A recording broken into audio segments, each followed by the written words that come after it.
Hepinize merhabalar dostlar, hoş geldiniz. Real Madrid'in transfer haberlerine bakacağız dostlar. Mourinho'yu açıkladılar, biliyorsunuz. Mourinho da çarşamba günü falan e, Madrid'e gelecek dostlar. Takımının başına geçecek. E, Ve transfer haberleri var, ona bakacağız. Milli takımdan yine haberler var. Onlara da göz atacağız dostlar. Hepiniz hoş geldiniz, merhabalar. Şöyle bir like atarak başlayalım hocam. Bize destek olursanız seviniriz dostlar. Şu mikrofonun sesine bir hemen bakıyorum. Sizce Mourinho ile Arda Güler anlaşabilir mi arkadaşlar? Arda Güler'i oynatır mı Mourinho? Anketimiz de başladı arkadaşlar. Ankete de katılabilirsiniz. Anketimiz aşağıda. Şu an aktif dostlar. Hepiniz hoş geldiniz tekrardan. Şöyle ben haberleri okuyayım. Sizler de arkanıza yaslanın. Dinleyin arkadaşlar. Ve chatte de yorumlara katılabilirsiniz tabii ki de dostlar. Evet, Dünya Kupası'nın başlamasına 3 gün kaldı arkadaşlar. Evet, o büyük gün geldi. Yani yıllar sonra arkadaşlar, yıllar sonra inanılmaz bir turnuvaya gidiyoruz. Bizim için çok değerli. O yüzden çok heyecanlıyım ben. Kendi adıma çok heyecanlıyım. Çok güzel hikayeler yazılsın istiyorum orada. Yani bir kaleciden tut o yedekten girip gol atabilecek oyuncuya kadar güzel hikayeler yazılsın. Kaleci bile hikaye yazsın istiyorum. Güzel bir turnuva olur umarım dostlar. Merhabalar merhabalar, hoş geldiniz hepiniz dostlar. Hello.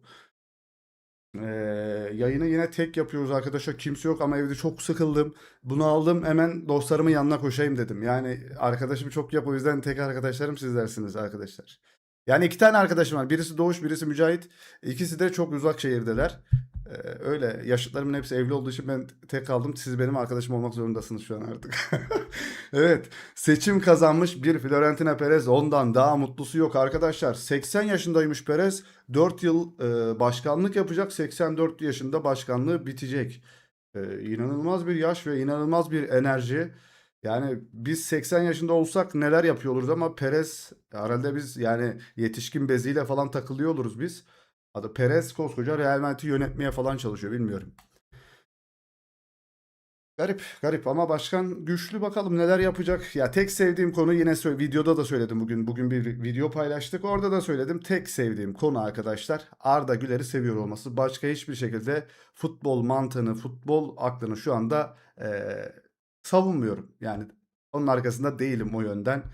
Kötü kararlar veriyor. Mourinho falan getirmek bence iyi değil. Selamünaleyküm. İyi yayınlar. O forma ne çok kötüymüş. Hangi forma hocam? Benim üstümdeki mi? Bu forma değil hocam, tişört ya. Ferdi Kadıoğlu arkadaşlar birkaç tane açıklama yaptı. Hemen onlara bir bakalım. Hem genç hem de deneyimli oyunculardan oluşan bir kadromuz var. Avrupa Şampiyonası'nda çeyrek finale kadar gidebilmiştik. Dünya Kupası'nda da iyisini, daha iyisini yapmaya çalışacağız. Bundan şüphemiz yok ama bakalım yapabilecekler mi arkadaşlar? Umarım yaparlar. Yani kesinlikle yapabilecek değerde bir kadro. Şimdi son yapılan hazırlık maçını düşündüğümüz zaman, Venezuela maçını düşündüğümüz zaman da böyle bir tereddüde düşüyoruz. Ama arkadaşlar sonuçta bir hazırlık maçı. Sonuçta bir hazırlık maçı ve çok da kasmamaları gereken bir maçtı. Herkesin elini kolunu sallayarak oynadığı bir maç olduğunu düşünüyorum ben o maçında. Yine burada da birlik olmak gerekiyor arkadaşlar. Yani bu kadro buraya kadar gelebilmiş. Burada da her şeyi yapabilir dostlar. Ferdi Kadıoğlu Euro 2024'te çeyrek finale kadar yükselmiştik. Dünya Kupası'na daha etmeye çalışacağız. Yeni bir hikaye yazmak istiyoruz dedi Ferdi. Ferdi'de hiçbir hazırlık maçında riske edilmedi. İlk maçta oynayacaktır. Kenan Yıldız'da şüphe var arkadaşlar. Demikest izledim yayından önce. Oyuncular sempatik de. Mesela ben ikinci bölüm, Demikest'in ikinci bölümünü izledim de Özge Hanım. Samet Akaydın'ı bile sevmeye başlamıştım yani orada. Bilmiyorum, evet, öyle şeyler, öyle içerikler güzel oluyor. Ee, Bunların hepsinin İstanbul'da çekildiğini düşünüyorum. Şu an çekiliyorsa eğer bence saçma. Ama İstanbul'da çekilmiştir o bölümler diye düşünüyorum. Şu an sadece biraz futbol odaklı olması lazım. Böyle e, şey değil de hani video odaklı kafalar burada olmasın. Oyuncular büyük ihtimalle İstanbul'dayken çekmişlerdir onu. Video odaklı değil de biraz böyle biraz şeye vermeleri gerekiyor. Maçlar artık beynini, kafalarını oraya vermeleri gerekiyor. Beyler yayını bir beğenin be. 14 beğeni ne demiş? Ben artık söylemiyorum arkadaşlar. Like atabilirsiniz. İsterseniz atarsınız, isterseniz atmazsınız dostlar. Ben devam edeyim abi. Zaten yayını biraz kısa yapacağım. Gideceğim sonra. Ferdi Kadıoğlu yeni bir hikaye yazacağımıza inanıyoruz diye yine söylüyor. Hakan Çalhanoğlu, kampımız iyi geçti, hava sıcaklığına alışmamız gerekiyor. Güzel bir heyecan, tadını çıkarmaya çalışacağız. Elimizden gelen her şeyi yapacağız diyor. Biraz milli takım haberleriyle başladım. Sonra Real Madrid'in kısa bir transfer bölümü var. Bir de Real Madrid'de kadro yapacağız arkadaşlar. Kadro kurma sitesi var. Oradan kadro kuracağız. Kimleri nereye koyabiliriz? Yeni transferler geldi biliyorsunuz. Mourinho'nun yanında kimler geldi arkadaşlar? Dumfries ve Konate de direkt açıklanmış oldu. Onları falan da ekleyeceğiz. Bir kadro kuracağız. İyi yayınlar Doğuş'um, hoş geldin. Doğuş burada. İstanbul'da çekip gittiler diye biliyorum. Evet, öyledir, o Demikes de o şekilde çekilmiştir. Ve bence gayet keyifli bir program. Bu golü hatırlıyorum. Bu golü hatta biz milli takımı parkta izlemiştik. Burada parka bir dev ekran kurulmuştu. Ben bunu da şeyi de soracağım arkadaşlar. Sizin yaşadığınız illerde, şehirlerde milli takımla ilgili bir paylaşım var mı? İşte maçlar, çünkü çok erken bir meydanlarda yine bir televizyon kurulması gerekiyor bence abi. Bu Dünya Kupası bambaşka bir şey. Yani gidip şehrin mahallelerin arasında kurun demiyoruz ama büyük parklara, evlerden, yerleşkelerden biraz uzak olan yerlere büyük ekranlar kurulması gerekiyor bence. Bence arkadaşlar yerel statlar, yerel sahalar. Mesela ne diyeyim, Antalya Spor Stadı, bizden örnek vereyim.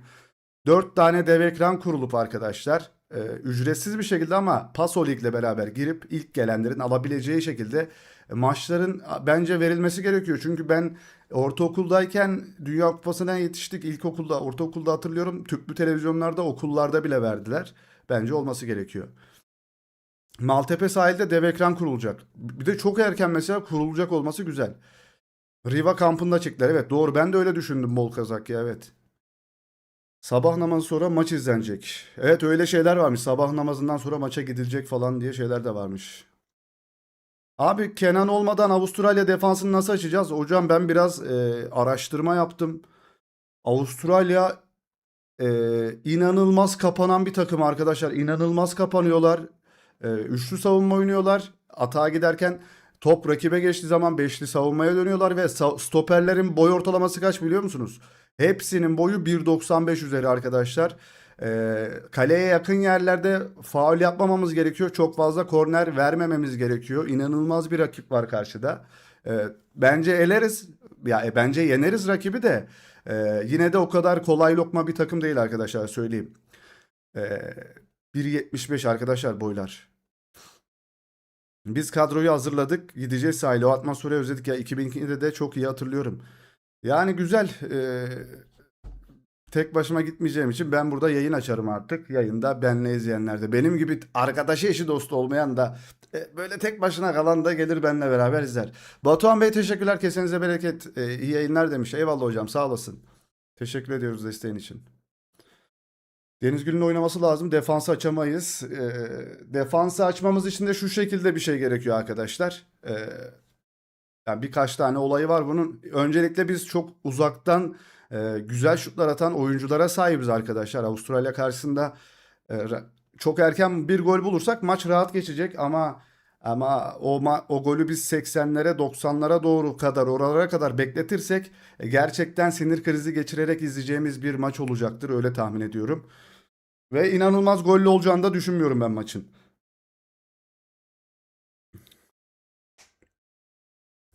O şekilde olabilir arkadaşlar. Bilmiyorum. Uzaktan şutlar kesinlikle gerekiyor. Defans arkasına koşu yapabilecek çok iyi oyuncularımız var dostlar. O oyuncular çok iyi. Defans arkası koşularda ve burada da kilit pas atabilen çok iyi oyuncularımız var. Hakan gibi, Arda Güler gibi çok iyi pasörlerimiz de var.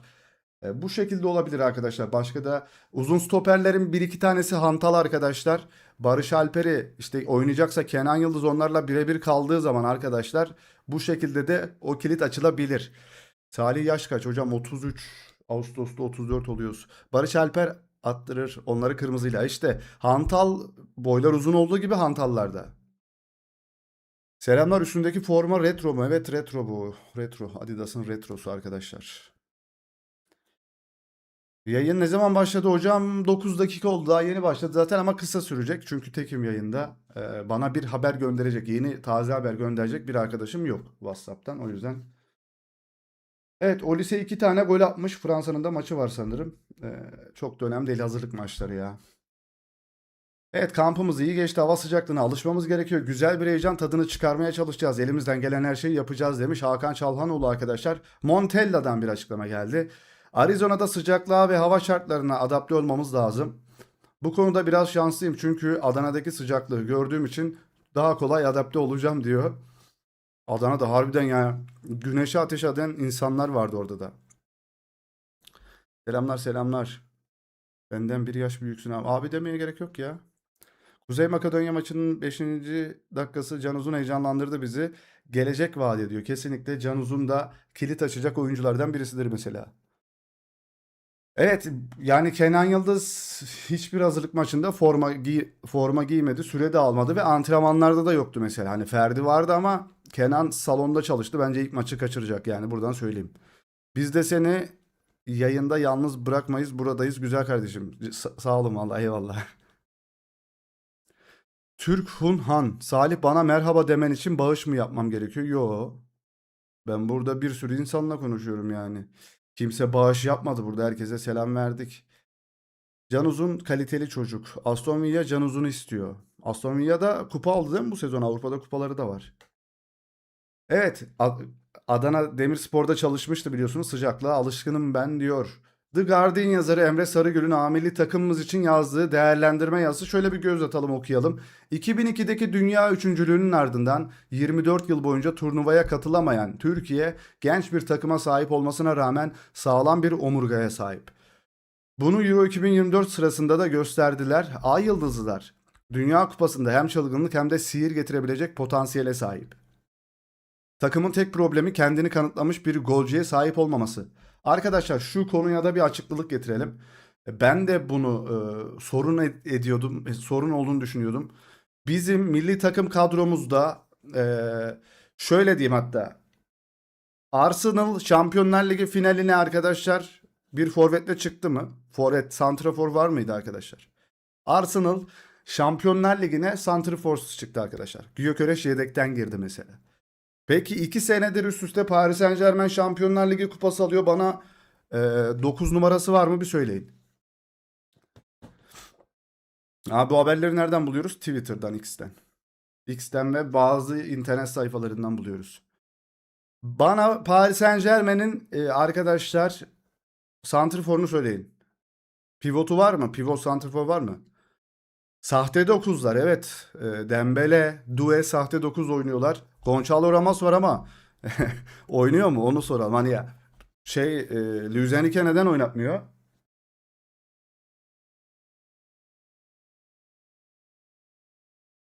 Hocam Cavani 65 yıl önce oynuyordu şimdi. Cavani değil. Dembele forvet değil, kanat forvet. Dembele kanat forvet arkadaşlar. Hocam hocam nerelere gittiniz?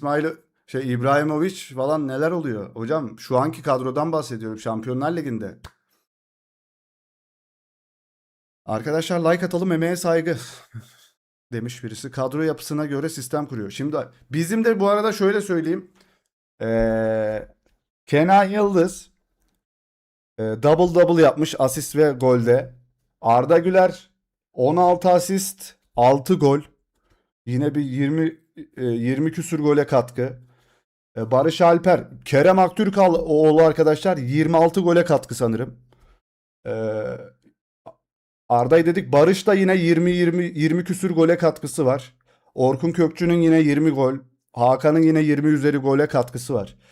Yani 180 gole katkılı bir ileri hücum hattımız var arkadaşlar bizim. Orta sahaya kadar bahsediyorum. O yüzden santrforsuz gelmedi. Bu takım buraya kadar da santrforsuz geldi. 2 sene üst üste Paris Saint-Germain forvet oyuncusu olmadan 2 kez Şampiyonlar Ligi'ni aldı. Arsenal'da forvetsiz çıktı arkadaşlar. Şampiyonlar Ligi finaline. Yani burada artık diğer oyuncular atağa katılabiliyor arkadaşlar.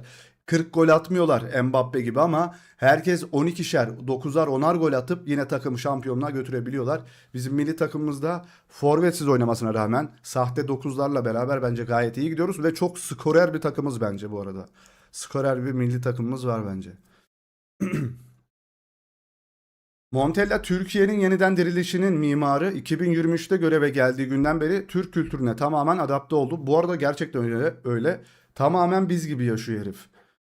Formasyonları karıştırmaktan çekinmeyen birisi.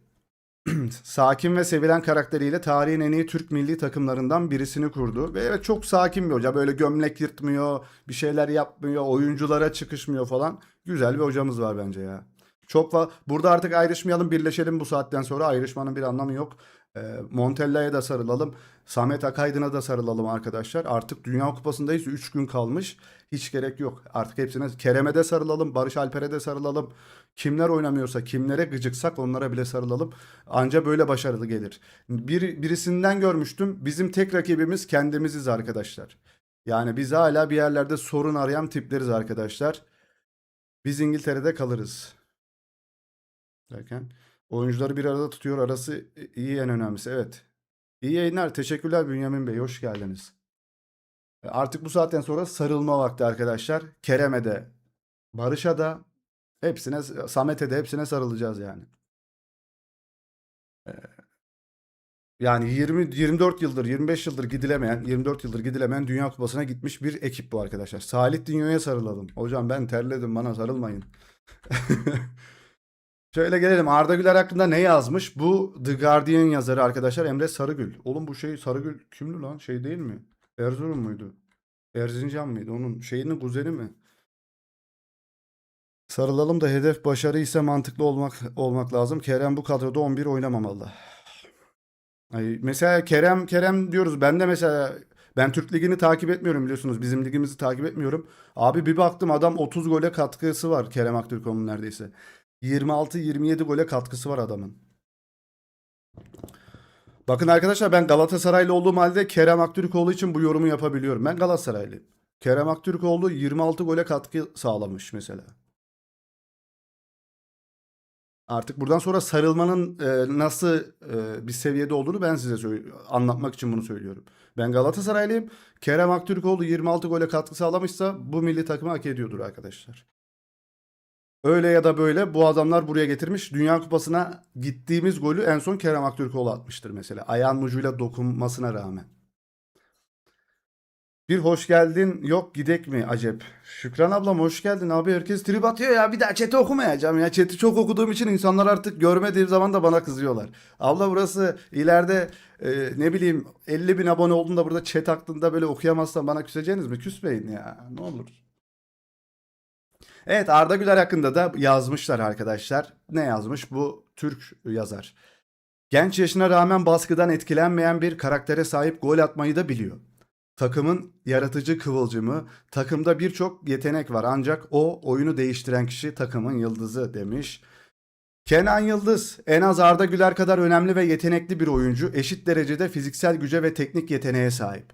Futbol izlemeyi seven birisi için seyretmesi çok keyifli bir oyuncu diyor Kenan Yıldız için. Orkun Kökçü'yü söylemiş, Beşiktaşlı herhalde bu arkadaş. Takımın isimsiz kahramanı, bunu Hakan'ı da eklemek lazım arkadaşlar. Hazırlık maçında gördük, Hakan olmayınca top çıkmıyor. İnşallah olursun da bakarız inşallah. En tripli milletiz. Şükran ablanın da ellerinden öperim. Zengin Salih mi? Nerede hocam? Nerede? Balyaları mı gördünüz? Nerede benim balyalar? Hey yavrum hey. Hey yavrum, bir bilseniz neler çektiğimizi, ama söylemeyeceğiz. Salih'te bugün bir sakinlik var gibi. Yani evet, tek başımayım ya, o yüzden. Bayrak var yetmez mi? Aynen öyle. Zenginlik orada. Milliyetçi duygular falan. Orkun Kökçü için ne demiş? Takımın isimsiz kahramanı saha içindeki zahmetli işleri yapıyor. Getir götürüyor. Ancak bu genellikle fark edilmiyor. Kesinlikle öyle bu arada. Abi benim adım Hype Dünyo. Hoş geldin Hype Dünyo. İsmini niye değiştirdin? Değiştirme ismini. Hücumda da kritik rol oynuyor. Bu yıl Beşiktaş'ta inanılmaz istatistiklere imza attı. Muhteşem bir tekniğe ve pas kalitesine sahip diye yazmış Türk oyuncularımızı. Kim söylemiş bunu? The Guardian yazarı Emre Sarıgül. The Guardian'da yazar abi adam. Türk yazar, orada yazmış bizim milli takım ve birkaç tane oyuncumuz ve hocamız hakkında. Salih Beyazlamış'la Beyaz Saray'a gittim ben. Evet, bizim bahtsız Bedeviler arkadaşlar. Bedeviler akıntılı. Ya, akıyorlar arkadaşlar. Evet. İrfancan Kahveci, Hakan Çalhanoğlu ve Salih Özcan. Arizona kertenkelelerimiz evet inanılmaz bir şekilde tabii takılıyoruz onlara. Yanmışlar baba gerçekten bedevi gibi kafalara takmış. O bedevi falan yanlış bir şey değildir umarım. Bunları kim söylüyor? Rich Salih, zengin Salih. Ama hep yalnızsın yani ne yapalım? Allah Allah. İnsanları tutup sokaktan evin içine mi çekeyim ne yapayım? Yalnızız da işte. Meri'nin kanaldaki sohbetler çok sarıyor. Hocam izliyor musun? İzliyorum. Ama 2 bölüm izleyebildim. 4 bölüme çıkarmış. Hemen izleyeceğim. Salih'in saçını düzeltmesi yok mu hocam? Evet ben de gıcık oluyorum. Şu hareket var ya. Allah Allah. Yani şu gıcık oluyorum ama çok düşüyor. Saçım döküldü ya şurada 3-5 tane tintim miydi? Tentem miydi? Öyle bir saç var şurada ona gıcık oluyorum ya. Pardon kardeşim. Almış sana yorum yazmış. Hype dinliyorum ben. Ha. O saç düzeltme işini bir de bana sorun. Akıllara hemen Ozan geldi. Ya Doğuş video editlerimizi Doğuş yapıyor bu arada. Histeria yazan arkadaşımız. Ve birkaç tane kedicik falan koyuyor emoji olarak. Diyorum şu kedileri koyma. Birisi de yoruma yazmış. Kardeşim seni çok beğenerek izliyorum da şu emojileri koymasan mı? Abi Doğuş burada şu videolar izliyorsanız aralara emoji falan koyuyor. Kedi, ağlayan kedi, elinde silah olan kedi falan koyuyor. Doğuş kedileri seviyor olabilir. Bunu videolara yansıtmasan olmaz mı? Sevdiğimizden takılıyoruz sana. Teşekkürler. Kes onu. Masaya küçük bir vantilatör koy Salih. Arkaya üflesin. Iı. Kedicik. Kedicik mi maşallah hocam. Kedicik bizde hayda. Öyle kedicik değil hocam ya. Yandık. Rüştü Reçber abi şu formadan da istiyorum ya. Ben eski olan her şeyi istiyorum ya. Eskiyi özlüyorum. Rüştü Reçber 2002 Dünya Kupası boyunca tam 36 kurtarış yaptı. Bu sayı 21. yüzyılda bir kalecinin tek bir Dünya Kupası'nda ulaştığı en yüksek kurtarış sayısı. Bu bir başarı değil. Kalemize çok top gelmiş demek ki. Opta'nın haberi arkadaşlar. List birinci iyi ne lan? Listede Rüştü Reçber'in ardından Tim Howard ile Courtois ikinci sırayı paylaşıyor arkadaşlar. Howard 2014 Dünya Kupası'nda, Courtois ise 2018 Dünya Kupası'nda toplam 27 kurtarış yaptı. Abi minicik bir saniyeliğine telefonuna bakabilir misin? Bakayım kardeşim. Türk Hunhan teşekkürler hocam desteğiniz için. Destekler önemli arkadaşlar çünkü odayı falan düzenliyoruz. Daha güzel olması için destekte bekliyoruz tabii ki de. Telefonuma hemen bakayım. Hocam bir de konfeti patlayın. Çok güzel Real Madrid haberleri de var şimdi. Milli takım haberleri de var. Onları da geçeceğim. Bir de kadro kuracağız. Hem Real Madrid'de kuracağız isterseniz bir de Avustralya maçı için bir kadro oluşturabiliriz isterseniz. Ee, Şu mesaja da bir bakacağım arkadaş. Konfetiyi patlatayım. 2 tane süper chat gelmişti. Onun için patlatalım arkadaşlar.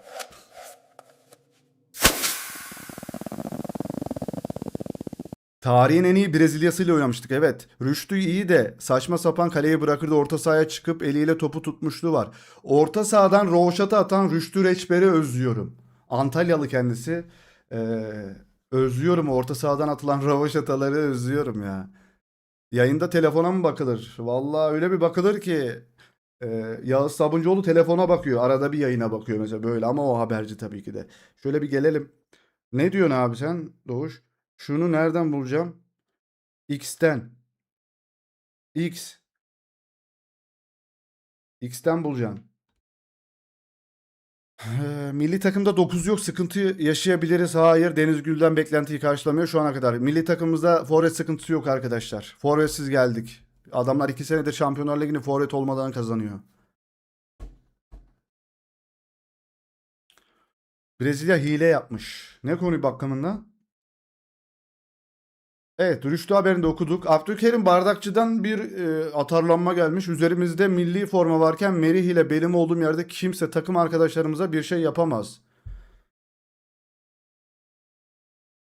Şey değil mi bu? İkinci gün tekvandoya gittikten sonra benim Instagram'da paylaştığım yazı. Ama tabii onlar tabii takımın abilerinden arkadaşlar. Fizikli oyuncular bir de. Arda'ya bir şey olduğu zaman ilk koşan bu arada Abdülkerim Bardakçı'dır dostlar. Hemen koşar oraya. Abi markada As gazetesinde pardon Arda Güler'le ilgili bir yazı var. Hemen onu bir okuyacağım size kısaca. Zaten çok kısa bir yazı bu. Arda Güler'in korneri ve bu kornerde biliyorsunuz gündeme geldi bayağı. Bizim de shorts videomuz falan Instagram'da falan çok izlendi arkadaşlar. 100 bini geçti bizim gol, kornerden kaleye vur dedim ben. Arda kaleye vurdu. Aramızda değişik bir telepati mi deniyor? Öyle bir şey var aramızda. Ha, doğru muymuş o? Tamam, okey, doğru. Şey, Abdülkerim'in dediği şey doğruymuş. Neyse bay, iyi geceler abi. Nereye gidiyorsun ya? Neymar yine sakatlandı. Neymar haberi de var, onu da aldım. Abdülkerim benimle yaşıt falandır ya. 30 küsürdür herhalde. Evet, Venezuela Türkiye maçı ile ilgili AS gazetesi yazmış. Arda Güler'in Dünya Kupası'nda olay çıkaracağı tehdidi. Türkiye'nin kalesinde topa sihirli dokunuşu. Takımın yarısının ona sarılmak için koşmasına neden oldu arkadaşlar. Türk milli takımı Venezuela ile oynadığı hazırlık maçında ilk golü bu şekilde kaydetti. Real Madrid oyuncusunun vuruşu o kadar güzeldi ki herkes ona sarılmak için koştu arkadaşlar. Arda da golü kendisinin attığını düşünüyormuş. Barış'la falan öyle tatlı bir muhabbetleri de olmuş saha içinde. Güzeldi. Abi Merit Demirel'in YouTube kanalı var, orada söyledi. Biliyorum, biliyorum. Demi Kes diye programı var orada, biliyorum hocam. Şöyle de geçişimizi yapalım. Bayern Münih. Evet, gelelim biraz Real Madrid ve buradan sonra yine karışık. Milli takımda var, Real Madrid'de var, Avrupa'dan futbolda var. Buradan sonraki kısımda hızlıca geçeyim ben haberlere. Bayern Münih Olise için gelecek 200 milyon euronun üzerindeki teklifleri değerlendirebileceği söyleniliyor arkadaşlar. Real Madrid Olise için 150 milyon euroluk teklif yapmaya hazırlanıyor. Adamlar 200 üstünü değerlendireceğim diyor. Real Madrid 150 ile gidiyor. Bakalım neler olacak orada. Hollanda milli takım. Hollanda milli takımı Timber'ın kasık sakatlığı nedeniyle Dünya Kupası kadrosundan çıkarıldığını açıkladı. Abi düşünsenize, kalkıyorsunuz Amerika'ya kadar yolculuk ediyorsunuz. Yani oraya kadar gidiyorsunuz uçakla vesaire. Abi şöyle bir kasınız patlıyor orada, sonra dönüyorsunuz. Yani kötü bir tecrübe, kötü bir olay yani. Sıkıntı, kimse sakatlanmasın. Fernando Llorente arkadaş. Oğlum bu eski forvet değil mi? Atletico Bilbao'nun forvetiydi değil mi? Oğlum ne kadar yaşlanmış ya. Voldemort'a dönmüş. Arda muhteşem ve olağanüstü bir oyuncu diyor. Arda Güler hakkında konuşuyor. Top kontrolü ve oyunu yönlendirme becerisi üst düzeyde olduğu için yarışmacı bir takımın parçası olduğunda beklentiler de doğal olarak daha da yükseliyor. Arda Güler neden bu kadar fazla şey bekleniliyor? Çünkü takımın önemli bir parçası Arda Güler. Top kontrolü ve oyunu yönlendirme becerisi üst düzeyde olduğu için daha fazla şey bekleniliyor. Şu an milli takımımızda da Arda Güler'den çok fazlaca şey bekleniliyor. Ya geçen birisi, çok da bizi sürekli izleyen bir abimiz, beni eleştirmiş bir videomun altında. Eleştirebilir tabii ki de, şey demiş. Salih sen de hep Arda Güler'i konuşuyorsun. Arda böyle yaptı. Arda böyle yaptı. Milli takım Arda'dan ibaret mi? Hocam maçı canlı yayında beraber izledik dedim. Sadece ben konuşmuyorum. Bak As gazetesi yazmış. İşte Guardian'lara yazmışlar. Neredeydi orası? Bak ben yazmıyorum. Bak The Guardian'a falan yazmışlar. Arda Güler var burada. Şey yok mesela. Barış Alper yazılmamış buraya. Ben konuşmuyorum ve maçın yıldızı Arda Güler'di ve mecbur Arda'yı konuşmak zorundayım dedim. Yani burada, ve o da Arda Güler destekçisi birisi, hani hep destekliyor falan. Şaşırdım yani. Abi yok ki. Başka bir tane daha olsa onu da mesela Yunus'un çok golü çok güzel ama Arda kadar oyuna bir etkisi yoktu ki. Şey, genel oyuna katkısından bahsediyorum. Arda ne yapsın, harika paslar atıyor ama öngöremiyor bizimkiler. Evet, orada da oyun IQ'su biraz. Salih bu mesajı 3 kez kaçırdın. Şansını kaybettin. Ne yazdınız hocam? Bana bir mesaj gelmedi hocam. Hani Salih bu mesajı 3 kez kaçırdın, şansını kaybettin. Görmedim ki. Bak geriye gidiyorum, hala yok mesajınız. Eğer bir link falan atıyorsanız linkler falan gözükmüyor chatte. Bilginiz ola. Kanal etkinliğine gideyim. Ee, Seni severek izliyorum. Mesajınız banlanmış. Neden öyle? Seni severek izliyorum. Arda'yı seyretmeye gideceğim. Sana forma hediye edeceğim. Arkaya asman için. Bak mesela mesajınız gözükmüyor hocam. Neden gözükmüyor bilmiyorum. Büyük harflerle yazdığınız için de olabilir. Büyük harflerle yazmasanız belki, şu an kanal etkinliğine girdim, oradan görüyorum. 2 kez yazmışsınız. Hat-trick is coming. Seni severek izliyorum. Arda'yı seyretmeye gideceğim. Sana forma hediye edeceğim arkaya asman için. Milli takım maçına mı gidiyorsunuz? İspanya'da mı izleyeceksiniz? Ne zaman izleyeceksiniz? Mesajınız yok hocam. Ya chatte gözükmüyor. Ben sadece moderatör sayıldığım için artık kanalı sahibi olduğum için bana da gözüküyor şu an. Ama sizin üzerinize tıklayıp oradan görmem gerekiyordu. Mesajınız gelse görebilirdim belki. Teşekkür ediyorum anacım. Annem de vantilatörü getirmiş. Salih yandım bro. Suudi abla yine bu ben yazdım okumadın trendi başlattı. Yok yok gözükmüyor. Mesajı gözükmemiş. Kusura bakmasın. Arda ne yapsın? Aral Şimşir olsaydı o da konuşacak çok şey yapardı. Onunla ilgili de bir şey yaptım arkadaşlar. İnceleme yapılıyor yazıyor abi. Evet. Abi bir şey yapmıyorsunuz değil mi Doğuş mesaja? Mesajlar gelsin abi. Aral Şimşir getirmedi arkadaşlar bu milli takımı buraya kadar. Yani buradan sonra Montella şunu yaptı arkadaşlar. Montella tamamen şunu yaptı. Bu takımı buraya kadar kimi getirdiyse onların hepsini aldı. Hepsine hakkını verdi sadece. Ya ben de çok eleştirdim ama artık buradan sonra bir şey eleştirsen değişmeyeceği için bu adamlara onların gözüyle bakmak gerekiyor olaylara. Biraz orada kendimizi de biraz değiştirmemiz gerekiyor. Yani Aral Şimşir'in katkısıyla gelmedik ama çocuğu da buraya kadar çağırdıkları için hazırlık maçında da süre verdiler arkadaşlar. Onu milli maçla şereflendirmek için. Biz önümüzdeki dönemlerde tabii ki de takımın önemli parçalarından birisi olabilir Aral Şimşir. Ben de çok beğendiğim bir oyuncudur. İspanya'ya gidiyorum. Hocam yazıları büyük yazmazsak mesajları belki ondan da bekletiliyor olabilir. Büyük yazdığımız zaman gelmiyor mesajlar bazen. İspanya'ya gidiyorum hocam beni de götürün. Vallahi forma gönderirseniz kabul ederiz. Yani bu arkada ömür boyu saklayacağız zaten. Öyle hediyeler bize gelirse arkadaşlar. Bu arada bir tane Dünya Kupası siparişi verdim şöyle. O gelecek. Onu da arkaya koyacağız arkadaşlar. Beklemede kalalım. Arkaya bir tane daha raf geliyor. Oraya güzel bir sistem yapacağız. Ya arkadaşlar biz bu paraları dışarıda da harcayabiliriz. Orada burada gezerek de harcarız ama buraya yatırıyoruz. İngiltere'deyim. Vallahi güzelmiş İngiltere. Ne kadar aldın? Çok pahalı bir şey değil ya. Yine pahalı aslında baktığın zaman küçük bir teneke hiç kullanmayacağım bir şey. 1200 lira olması lazım ya. Onlar hocam dandik onlar o 200 TL'lik olanları da gördüm de. Ya Dünya Kupası değil o yarım Dünya Kupası gibi. Aleykümselam Ali Bey hoş geldiniz. Abi yayın uzadı durun. Çok uzun oluyor yayın böyle. Evet bunu da söylemiştik. İngiltere'de yaşıyorsunuz İspanya'ya gideceksiniz ama 15 Ağustos'ta başlıyor La Liga. Ve 19 Ağustos benim doğum günüm. Tam üstüne denk geliyormuş hocam forma ya. Türk Hun Han. Türk Hun Han. Şey gibi Çin ismi gibi Türk Hun Han. Seve seve. Kıps. 19 Ağustos. Bence tek kitaplık daha iyi duruyor. Ama neden? Yansın adamsın. Valla bunu diyen İspanya'da yaşayan bir tane daha takipçimiz var. O da göndereceğim dedi göndermedi hocam. Beni ümitlendirmeyin gönderecekseniz. Ama Arda'ya bir imzalı. Bir de selam gönderttirin ya videoya şöyle. Çok şey istedim biliyorum.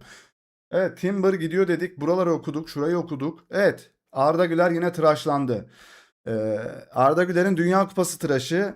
Süreyya Hanım'ın inanılmaz değişimi hiçbir şey olmamış yine. Yanları almışlar birazcık ya.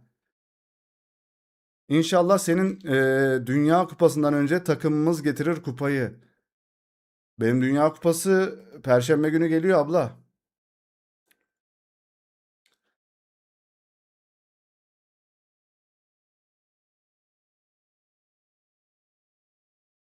Abi sadece doğru olanı söylüyorum. Hoş durmuyor, kaba duruyor, etik dışı duruyor. Siz kendinize ne yakışıyorsa onu yapmaya devam edin. Ne oldu? Kimse rahatsız olmaz sen mi? 30 yaşındayım. Ne oldu lan? Bir şey mi oldu? Abi kendi aranızda bak ikiniz de uzun süredir beni izleyen kişilersiniz. Tanıyorum hepinizi artık. Benle konuşun boş verin. Hani birbirinizle tartışacaksanız benle konuşun daha iyi. Benle tartışın boş verin. Birbirinizi kırmayın yani. Olise hat-trick yapmış bu arada. Ben gene beğenmedim saç tıraşını demiş. Real Madrid Barcelona maçına gideceğim. Hocam beni de gene neye duyar kasıldı yahu. Abi benle de tartışabilirsiniz. Ya inşallah desen ol. İnşallah abla tabii ki de yani. Ya ben de ne kadar istediğimi biliyorsundur Şükran abla bu kupanın milli takımımızın elinde olmasını. Dünya Kupası'nı. O inşallah zaten hep diyoruz.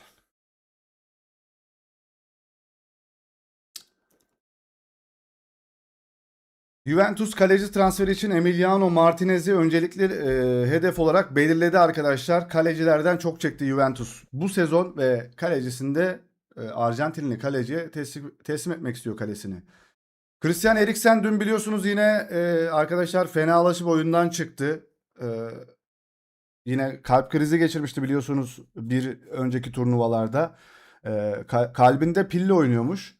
Yine tekrardan düştü arkadaşlar. Taburcuda olmuş. İyi durumu da şöyle neler diyor. Eriksen herkese iyi olduğumu ve ailemle birlikte evimde olduğumu bildirmek isterim. Tahmin edebileceğiniz gibi kalp cihazımın şok vermesi hem beni hem de e, ailemi derinden etkiledi. Ancak herkes bunun 2021'de yaşanandan farklı bir durum olduğunu söyleyerek güvence vermek istiyorum. Herkese güvence veriyor. Aynısı değil diyor. Kendimi iyi hissediyorum ve iyileşme sürecim çoktan başladı diyor. Sahadaki tüm futbolcuların ve sağlık ekibinin desteğiyle yardımına minnettar olmanın yanı sıra yıllar boyunca benimle ve kalbimle ilgilenen doktorlara da kelimelerle tarif edilemeyecek kadar minnettarım. Onların uzmanlığı sayesinde şok cihazım tam olarak yapması gereken şeyi yaptı. İhtiyacım olduğu anda beni korudu diyor. Şimdi tek odak noktam iyileşmek, ailemle vakit geçirmek, tatile çıkmak ve çocuklarımla futbol oynamak. Emekli oldun mu hocam? Onu soruyoruz şu an. Oradayız yani. Emekli olmadım hala. Şükran ablaya modluk istiyoruz. Modluk verilebilir ya. Şükran abla hep burada. Neden olmasın lan? Çok tatlı olmaz mı Şükran ablaya modluk? Moderatörlük verilebilir. Herkesi banlıyormuş. Sadece ikimiz konuşuyormuşuz Şükran ablayla. Belki sahnelerde ölmek istiyordur. Ne bu, Zeki Müren mi? Selam arkadaşlar. Selam. Evet, Real Mardin haberlerine geçeceğiz şimdi. İsviçre, İsviçre San Diego'daki antrenman tesisinin çevresindeki geniş bir alanda yaptığı paylaşımda yılan bölgesi olarak işaretledi. Köy yılanı. Kaliforniya'da oldukça yaygın olan çıngıraklı yılanların bu bölgeyi istila ettiği belirtiliyor. Abi kim gelmiş buraya? Vinicius Junior gelmiştir, Bellingham gelmiştir buralara.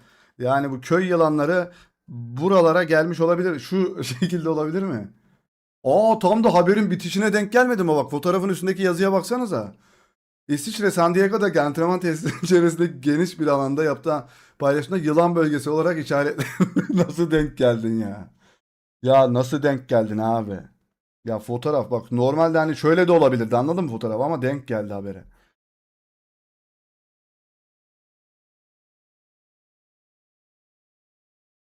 Madrid'in kamp alanı sanırım. Valverde yerine Mbappe olsa tam olur, evet. Evet arkadaşlar, burada da antrenman tesisinin yerinin değiştirilmesini istiyor. İsviçreli oyuncular sokulmak istemiyorlar. Mancini, Roberto Mancini arkadaşlar. Mancini. İtalya milli takım teknik direktörlüğüne geri dönmeye çok yakın Matteo Moretto'nun haberi. Baba yine mi? Yeniden merkez niye eski sevgilisine döner gibi ya? Fenerbahçe Aziz Yıldırım'a döndü. Sonra Aykut Kocaman'a dönecekler. Bunlar Perez'i seçtiler, yine eskiyi seçtiler. Eski Mourinho'yu getirdiler. Bunlar da eskiyi getiriyorlar. Sokulmak istemiyorlar. Kalbiniz durursa yanınızdakine söyleyin, bileğinizden tutsun düzelir. Hocam kalbimiz durdunca bir yanımızdakine bunu nasıl söyleyeceğiz mesela? Özkan hocam. Kalbim durdu. Hani zor yani, onu diyemezsin. Salih, PC4 var sende de, hangi oyunların var futbol dışında? Valla hangi oyunum olduğunu bilmiyorum. Bende PlayStation 2 var. 3'ümü sattım. 4 var. PlayStation 1 de var. Eskiye bir dönüş var Salih hocam, evet. Onlar da retrocu benim gibi. Mourinho Pepe'yi teknik kadrosunda görmek istiyor. MPP. MPP. Mourinho abi, Pepe kavgacı bir oyuncu, yerde oyuncuyu tekmeleyen bir adam kendisi. Lan 100 like bile yapmamışsınız. Hiç istemedim ama yapmamışsınız ya vallahi. Şöyle görünce kanım dondu. Doktor Troll. Durmadan önce hissedersin. Anladım. Herkes birbirini tekme tokat dövüyor. Antrenman sahasında herkes birbirine girişiyor arkadaşlar.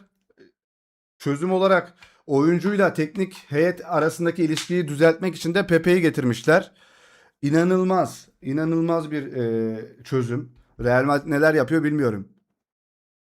Pepe Beşiktaş'tan Semih'i getir. Bu Arda'yı oynatmaz, Fener'den nefret ediyor. Kroos işi yalan oldu. Kroos ve Modric işi yalan oldu. Modric'i de düşünüyorlardı. İkisini birden hatta ya da ikisinden birisi gelecek diyorlardı ama Pepe'yi getiriyormuş. Pepe. Jürgen Klopp'un menajeri Mark Kosicki. El Ittihad iddiaları bu saçmalıklardan çıkan tüm haberlerden o kadar rahatsızım ki çok saçma ve hiçbir dayanağı yok.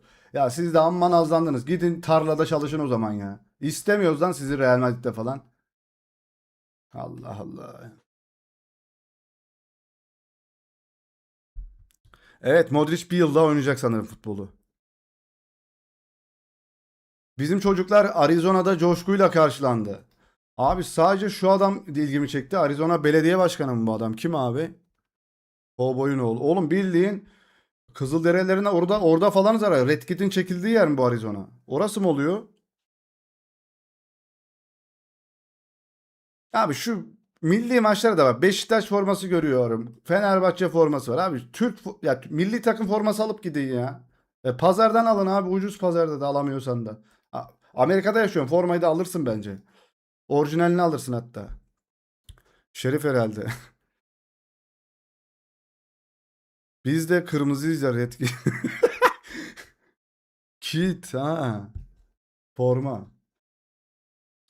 Abi bunu çevirdiydim ya. Ne diyordu burada? Which World Cup duo is taking over? Hangi ikili Dünya Kupası'nda bir şeyler yapabilir? Ne diyordu? Hangi Dünya Kupası ikilisi futbol dünyasını ele geçiriyor? A şıkkı. B şıkkı futbola hükmedecek Dünya Kupası ikilisi hangisi? C şıkkı dünya futbolunun domine eden Dünya Kupası ikilisi hangisi? Sahneyi ele geçiren Dünya Kupası ikilisi hangisi? Kim abi? En iyi ikili hangisi olur? Bunu 4-3-3 sayfası paylaşıyor. Bizim çocukları paylaşıyorlar ya. Ama Kenan'dan da haber yok abi. İlk maçta yok. Dönse formda mı dönecek bilmiyoruz. Kenansız bir Dünya Kupası gibi gözüküyor yani.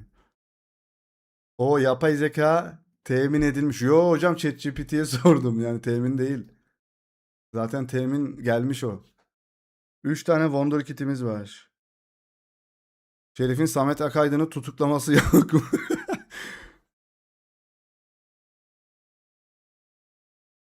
Can Kenan'ın yerine oynayabiliyor mu? Oynar. Aral da fena oynardı orada da artık geçti.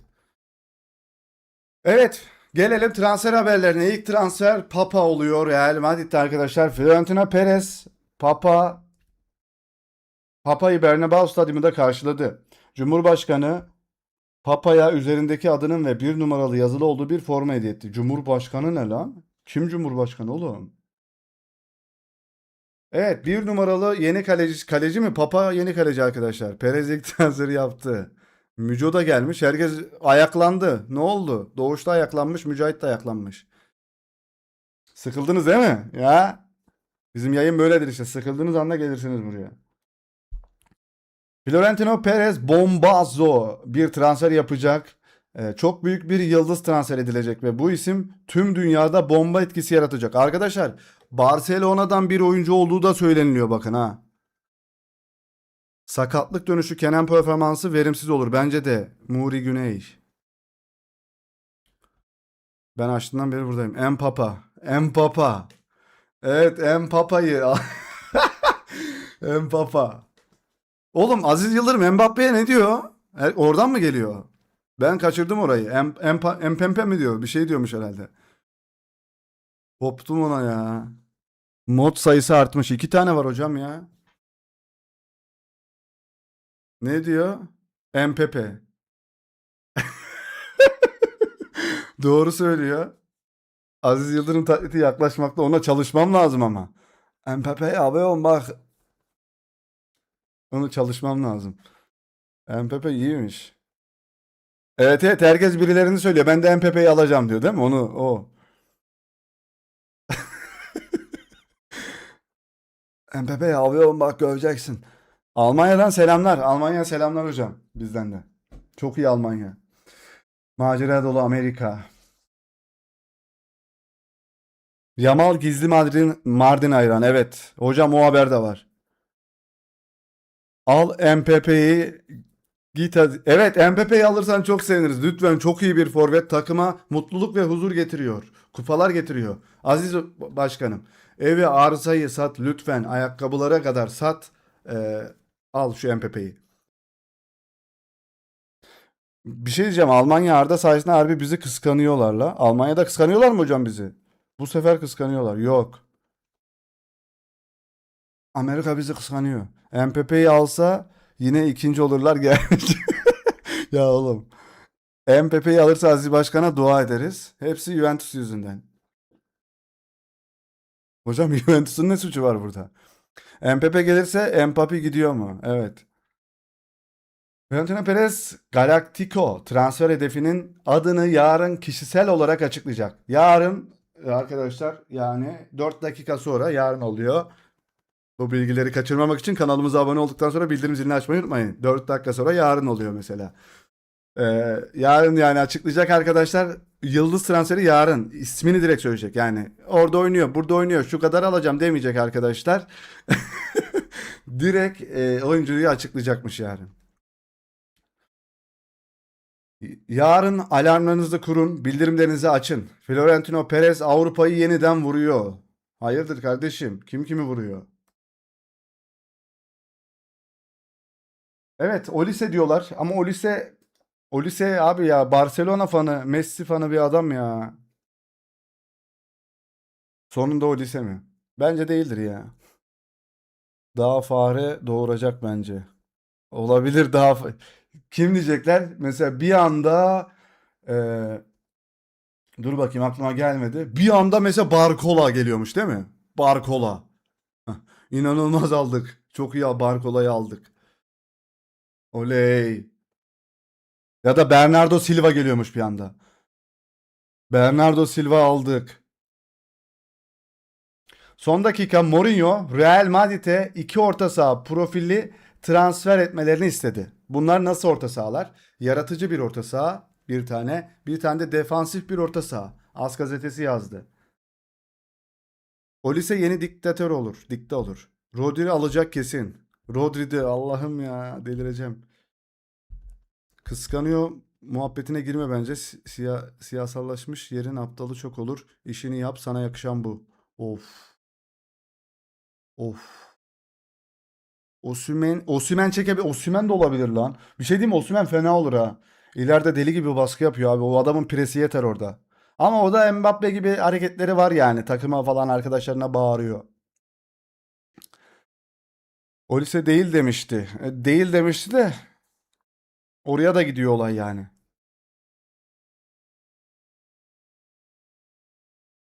Selma aleyküm Fransa'dan haber Alvarez alacak diyorlar. Aleyküm Selma. Selam. Yaratıcı orta saha kim var dünyada kalitesinde diye düşünüyorum. Arda kalitesinde bir klas altı Vitinha var. Abi Arda gibi yok. Ya izledik finali beraber izledik burada. Arda gibi o oyunu açabilen yok. Vitinha da pas atamıyor. Herkes yana pas atıyor. 150'yi Alvarez'e veriyor diye gördüm ben de.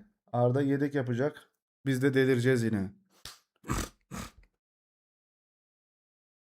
Vallahi yedek yaparsa da bir sezon boyunca ya sonra Arda bize bir şey deme. Yani ben orada Mourinho'ya böyle giydirirsen bana bir şey deme orada. Kardeşim benim şimdiden söyleyeyim. İrfan Can Kahveci olabilir mi? Samet Akaydın'ı da getirecek diye söyleniliyor. Barcola veya Desire Doué. Son dakika Mourinho Real Madrid'de iki tane orta saha demiştik. Bunu okuduk. Mourinho Real Madrid'e en büyük zayıflığının savunma olduğunu söylemiş. Ayrıca Konate'den sonra bir üst düzey stoper daha transfer etmeleri gerektiğini ekledi. Bak burada akıllıca bir şey söylemiş.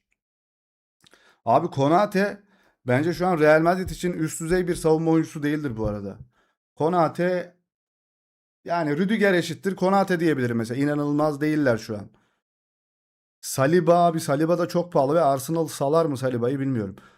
150 milyon euroluk transfer denilen şey de arkadaşlar orta saha ve forvet oynayabilen bir futbolcu. Nico Schlotterbeck. Schlotterberg. Bastoni, Gabriel ya da Saliba üçlüsünden birisi lazım. İşte o nasıl olacak? Desire Doué 150 milyon eder ama Barcola etmez. Barcola 50-60 eder. Ee, Joao Neves de diyorlar arkadaşlar. Diyorlardı. O da 150 milyon euro. Marquinhos. Ultra Kurt TV. İyi yayınlar. Teşekkürler. Hoş geldiniz. Bir üst düzey stoper daha istiyor. Burada Mourinho'ya katılıyorum. Yani doğru bir söylem şu yani. Yani üst düzey. Ya Konate falan kurtarmaz bu arada. Real Madrid Konate'yi yarın açıklayacak. L'Equipe'in haberi arkadaşlar. Konate yarın Real Madrid'e katılıyor. İsim olarak açıklayacaklar büyük ihtimalle. Mourinho bu arada Tchouaméni haberi vardı. Manchester United'da Mourinho'nun Tchouaméni'nin Real Madrid'de kalması istediğini bildirdi. Madrid. Bu çok garip bir çeviri olmuş ya. Bir saniye şuna bir baksak ya. Ah. Şöyle bir çevirelim şunu. Manchester United'a Mourinho'nun Tchouaméni'nin Real Madrid'de kalması istediğini bilgisi ulaştı. Ya Manchester'a göndermeyecekler. Manchester United'a vermeyecekler. Tchouaméni kalsın diyormuş herhalde şey. Ee, Real Madrid'de yönetime kalsın demiş. Ramos'un halefi olarak kullanabilirler aslında. Kimi hocam? Hem lider Marquinhos. Marquinhos olabilir. Ya Militao vardı orada işte de Militao da çok sakatlandı. Rüdiger de Instagram üzerinden paylaşmış arkadaşlar, sözleşme 1 yıllık uzatıldı biliyorsunuz. Ozan Kabak ve Abdülkerim bile kurtarır defansı. Tchouaméni iyi stoper olur. Bence de çok inanılmaz bir orta saha değil ya. Stoper oynayabilir. Son dakika Real Madrid Guardiol ve Ricardo Calafiori'den birini transfer etmek için çalışıyor. Abi alsanıza şu Ferdi'yi, Real Madrid ya. Oğlum hiç mi görmüyorsunuz ya? Scout ekibine biz mi gelelim? Bütün Türkleri toplayalım mı takıma, ne yapalım? Onlardan biri önümüzdeki sezon Real Madrid'de oynayacak. Bu artık bir öncelik haline geldi diyor. Real Madrid Enzo Fernandez'i transfer etmek için girişimlere başladı. Chelsea İspanyol ekibinin 120 milyon sterlinden fazla teklif yapmasını bekliyor. Anlık olarak Bellingham mı, Enzo Fernandez mi? Yani bunlar ligde 7. 8. mi oldu Chelsea? Hiçbir Avrupa Kupası'na gidemiyorlar. Değil mi? Konferansa bile gidemiyorlar benim bildiğim. Bence Bellingham daha iyi ya. Hiç gerek yok yani şu parayı harcamaya. Arda Güler tabii ki de Arda Güler de Bellingham mı Enzo mu?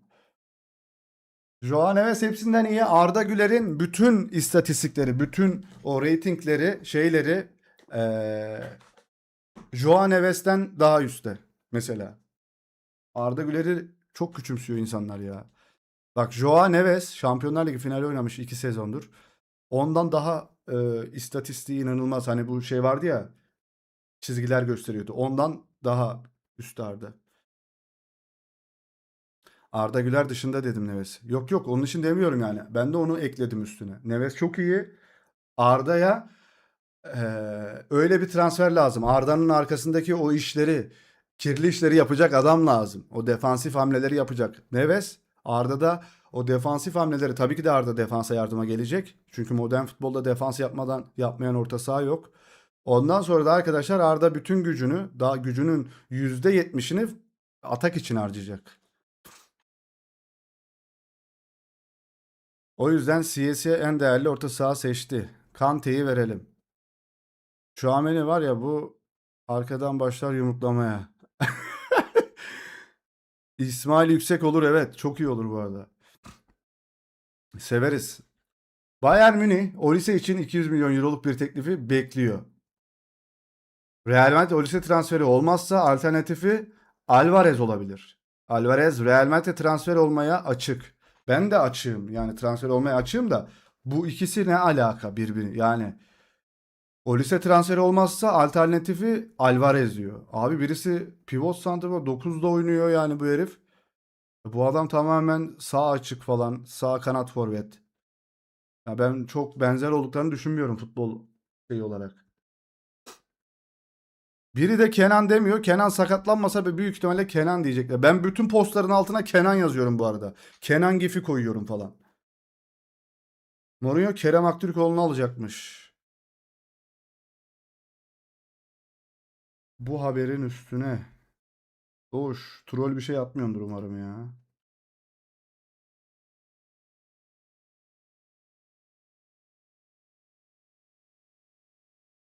Doğrulandı, Florentino Perez 150 milyon euro teklifini Olise için yaparsa reddedilecek.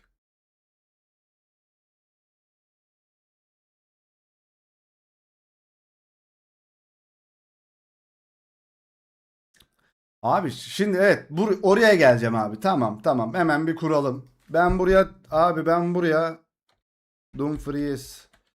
Ben buraya asla Trent'i yazmıyorum. Buraya kimi yazacağız? Huijsen yazalım mecbur. Huijsen. Din Huijsen.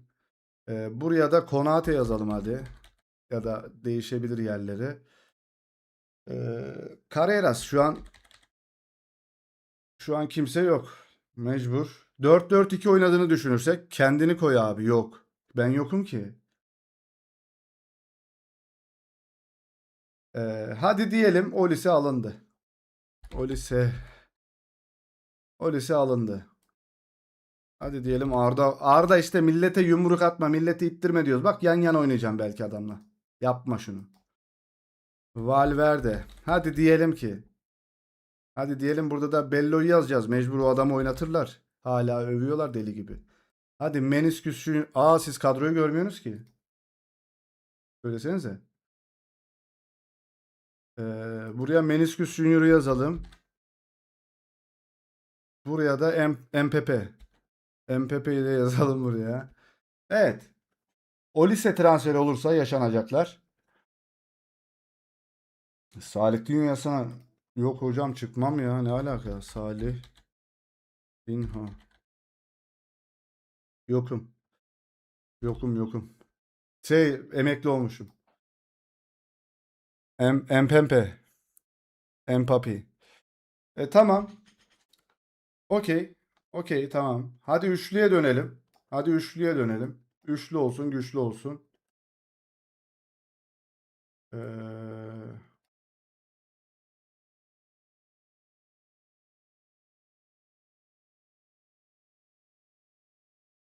hadi tamam, buraya döndük.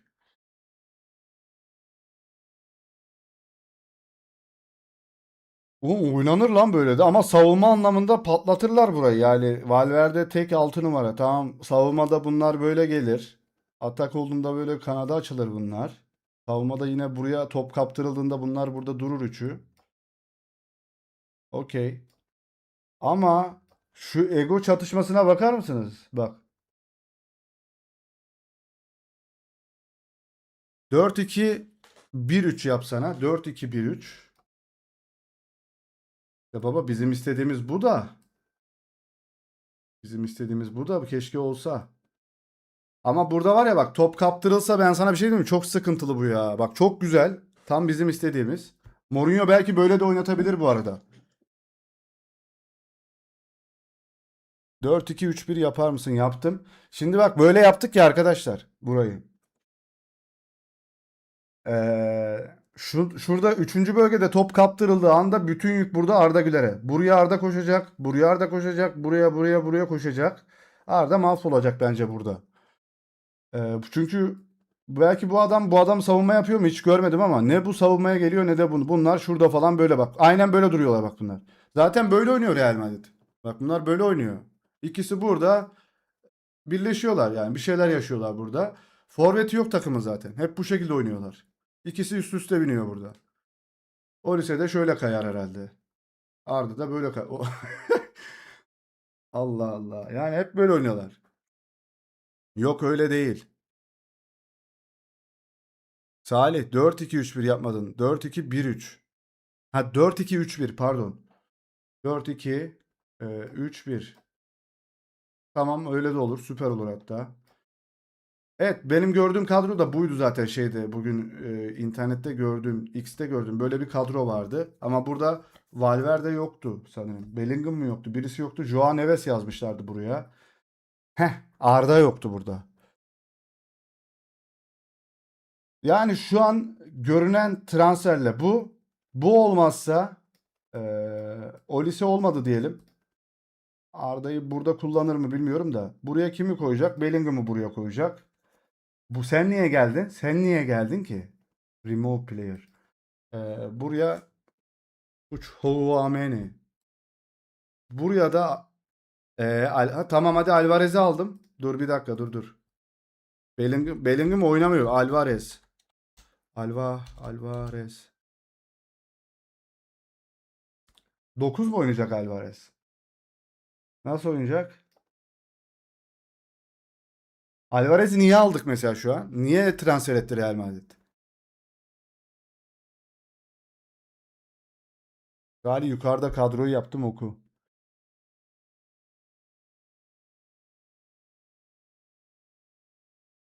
Gali Mourinho'nun bir planı varsa Allah'ın da bir planı vardır. Bakarsın kadroyu ilahi bir güç yapıverir. Ne oluyor ya? Mbappe'yi dinlendirmek için almıştır. Şükran abla kadronu göremedim ama kanal etkinliğine bakayım. Ee, Kadro gözükmüyor.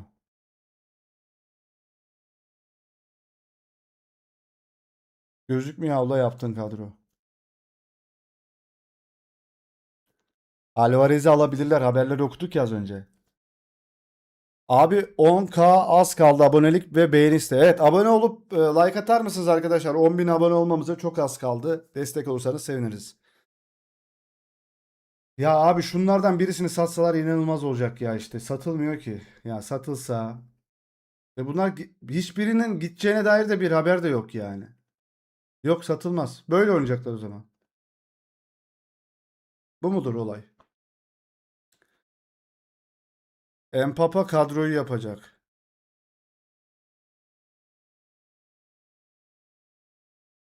Mbappe'yi çıkar.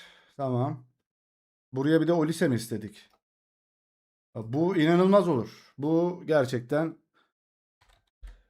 Olise. Bak şu kadro çık babacım oradan. Al buraya bir de Saliba'yı çekeceksin. Sen eğer Perez'sen alacaksın. Buraya da Mendez yazalım da Mendez'i alamazlar. Nuno Mendes. Ya şöyle olduğunu hayal etsene be.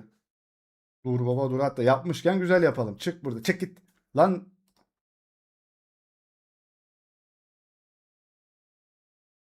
o Chouameni gel böyle. Heh. Buraya Vitinha yazalım. Böyle olduğunu bir hayal et ya sadece. Bellingham geçen sezon başlayamamıştı. Ferdi yazarım da Ferdi'nin olası şeyi daha iyi ama bence Mendes'i hiç alamazlar. Baba ne diyorsun? Baba ne diyorsun ne? Abo. Ha, çık lan hadi sen de hadi seni de kovuyorum. Çık. Baba ne diyoruz ya? Kanal 15 milyon direkt bak şu kadro olursa bu kanal bile 15 milyon Real Madrid siz hayal edin.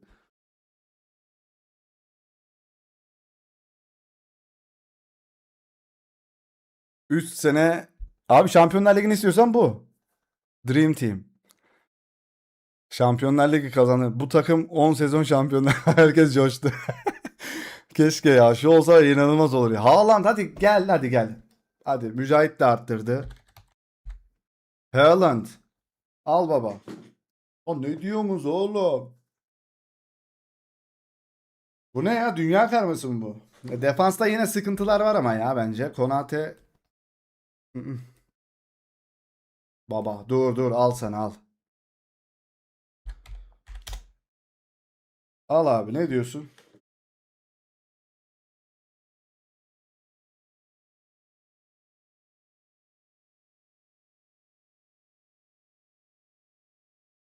Perez yap şunu ya. Sağ bek. Ya yazasın var aslında ama. Lan bu kim lan? Ya ben çok sevdim Kimmi'yi ya. Bayern Münih maçlarında eşleşti ya Real Madrid. Orada çok bayıldım ben oyuncuya. Burada oynamadığını biliyorum. Yani ön libero'da oynuyor. Osimhen mi diyelim buraya? Hadi bir de Osimhen yazalım. Bir de öyle bakalım nasıl gözüküyor. Osimhen. Uyan yeğen uyan. Kaleye Berke Özel. Yok hocam. Kukureya. Kukureya haberi de var, ona da gel. Olise'yi kes, Ahmet Kutucu daha iyi. Teknik direktörde Arizona Şerifi olsun.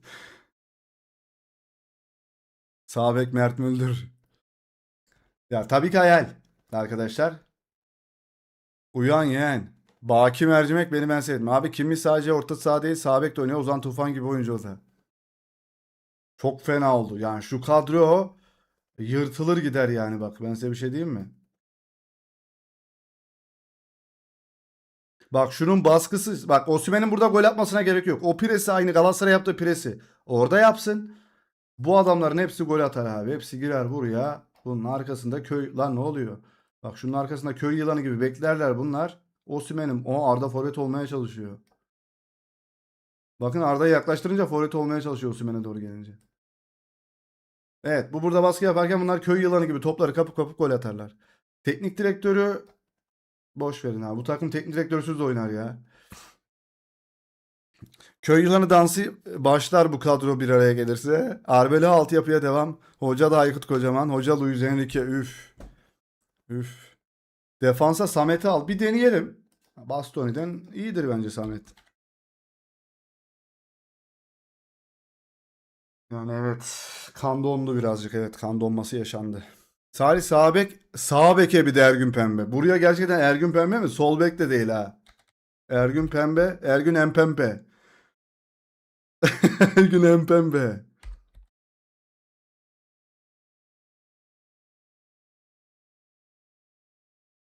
Samet sadece 10 gol yedirir. Aa, kanım pıhtılaştı. Erken geldi Samet alınca. Ekran gitti geldi. Adamın fotosu yok oğlum, emekli adam. Bu ben mi? Bana benziyor.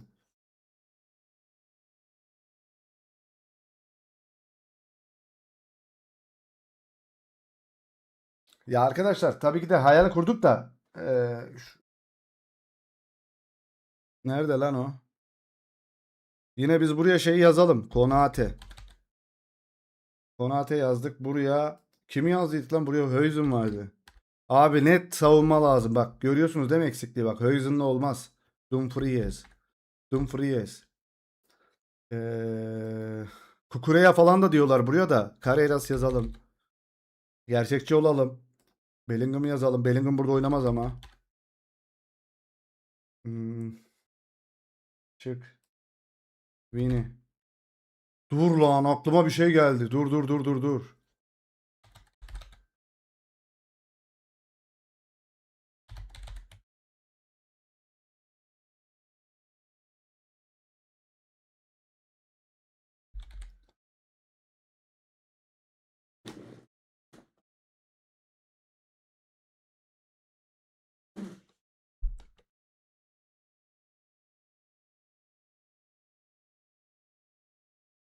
Bence Olise'yi bilmiyorum ki ya. Olise isterse alabilir bu arada. Saliba. Yakışmadı da mecbur. Olacak transferle bu şekilde olur. Yani minisküs Junior. Mbappe sol kanat forvet oynuyor biliyorsunuz normalde.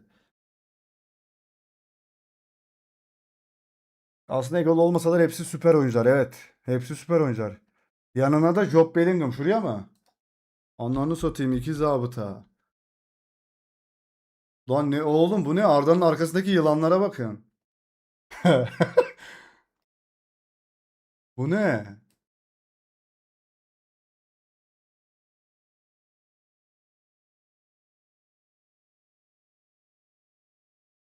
Bellingham saldırısına uğradı çocuk. Küçük zabıta. Schlotterbeck mi yazalım?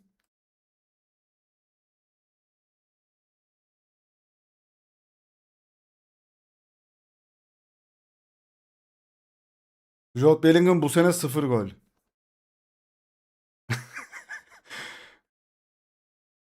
İki tane Bellingham var. Evet, birisi kardeşi ya. Job Bellingham o. Bu Job Bellingham, şu Jude Bellingham. Baba Bello'yu da ekle. Babası yok ki. Job Bellingham ve Jude Bellingham. Nico Paz Arda'nın getir götürünü yapar. Tamam. Hadi tamam dur. Öyle yapalım. Şuraya. Neredesiniz lan? Ya oğlum. Valverde gelir misin? Tamam gel. Tamam gel gel gel. Oğlum Valverde niye yok? Aa, Valverde küsmüş.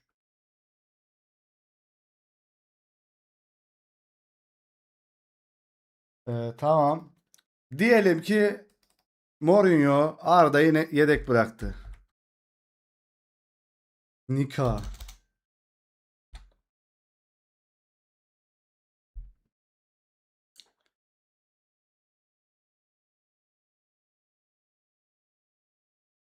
Salih sence Valverde 6 oynar mı? Oynamak zorunda bazen. Belki oynayabilir. Valverde Premier Lig'e gider. Her maç sansasyonel goller izleriz. Bu şekilde mi? Arda yok ama. Ne diyorsunuz? İyi mi bu kadro?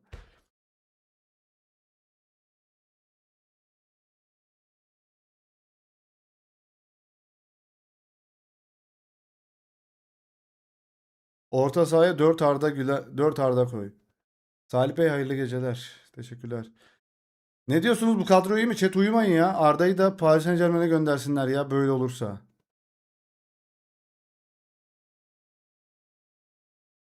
İyi diyorsunuz abi Arda yok. Nasıl iyi? İlk 11 full Arda Güler olmuyor hocam. Olmaz ki. Yok. Her oyuncu bir tane koyabiliyorsun.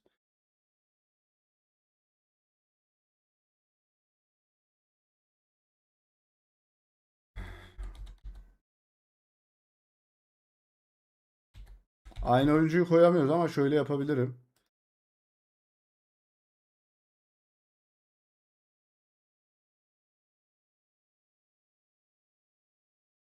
Arda yine 10 numaraya koydum gerçek Arda'yı ama.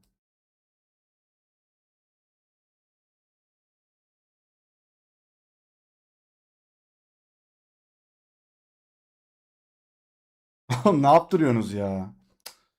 Ya ben de yapıyorum ya. Abi büyük ihtimalle böyle bir şey falan izleriz yani. Bu şu anki transferlerle. Yani buraya ama bir tane bek yok, şey yok. Stoper yok henüz. Mbappe, Endrick, Arda. Mbappe, Endrick, Arda. Orta saha Bellingham, Paz, Valverde. Alvarez imkansız, Salih Vini varken işte ben de onu diyorum. Neden alıyorlar hocam? Yani neden alınıyor ki Vini varken şeyi almak Alvarez'i? Yani normalde Vini oynuyor. Bu şekilde oynuyorlar normalde.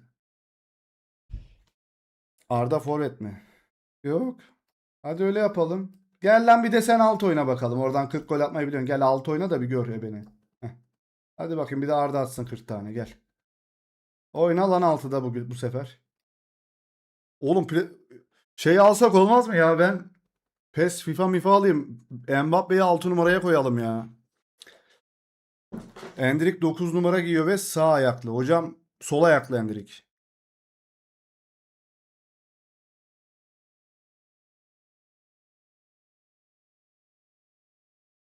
Arda 40 gol atabilir mi ama ya?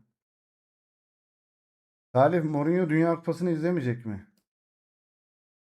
Bu arada bu böyle de olabilir ha. Bellingham'ı da koyabilir buraya Mourinho. Bellingham'ı seviyor çünkü Mourinho.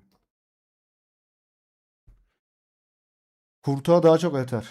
Salih Mourinho Dünya Kupası'nı izlemeyecek mi? İzleyebilir. Abi Mourinho'dan çok çekeceğiz gibi hayırlısı bakalım.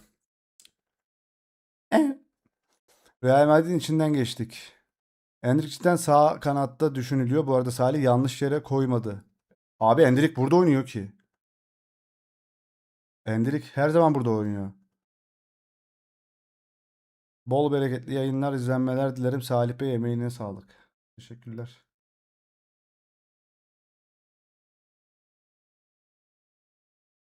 Evet böyle böyle bir şeyler çıkabilir arkadaşlar. Belki bunu Arda'yı hiç oynatmaz.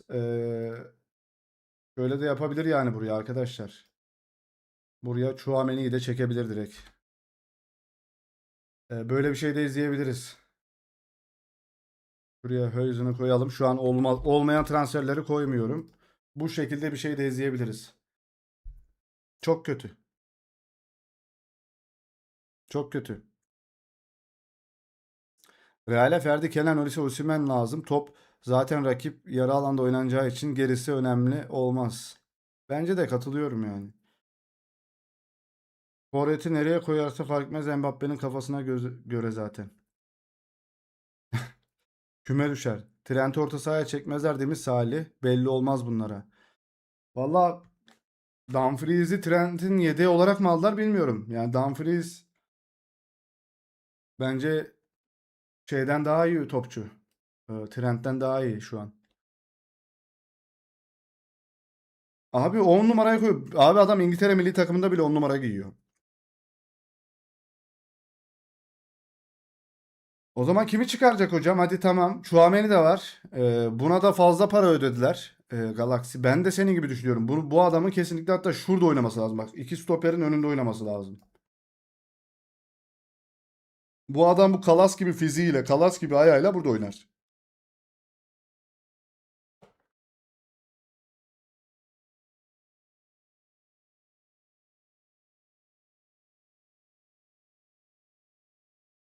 Yani Chouameni'yi buraya çektik, 8 oynar.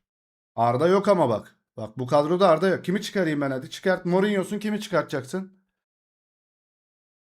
Bak abi, çok büyük sıkıntı var ha. Mourinho'sun, kimi çıkarıyorsun? Söyle. Mourinho bir de savunma oynatıyor ha. Real serisi Arda'yı izleme. Biz de isteriz. Endri'yi mi çıkartacak? Arda forvet mi oynayacak o zaman? Mourinho Arda'yı burada oynatabilir mi sizce? Düşünür mü burada? Olabilir mi bu şekilde? Eski Ancelotti dönemine dönebilir mi?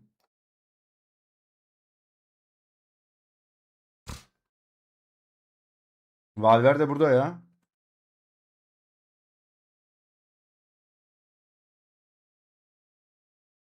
Mbappe, Bellingham, Endrick forvet hattı arkalarında Arda.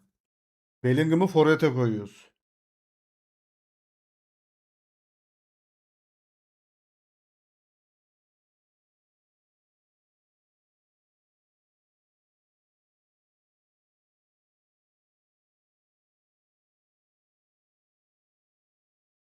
Sahte 9. Bellingham sahte 9 gibi düşünebilir miyiz o zaman şöyle?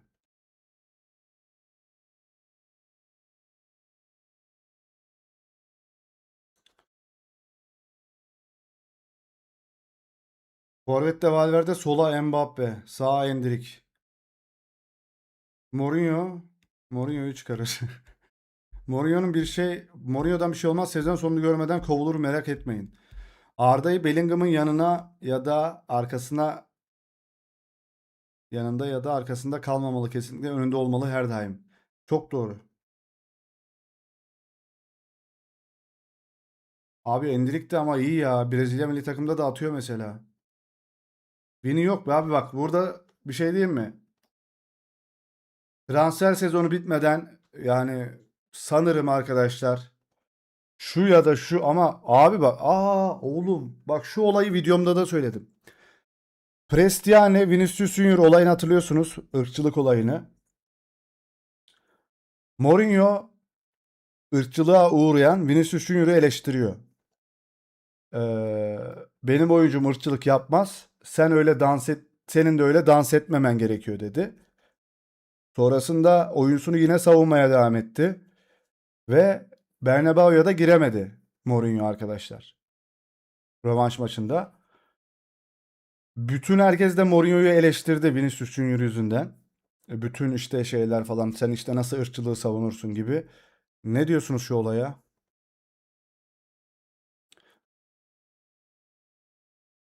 Mourinho 4-2-3-1 oynatacak.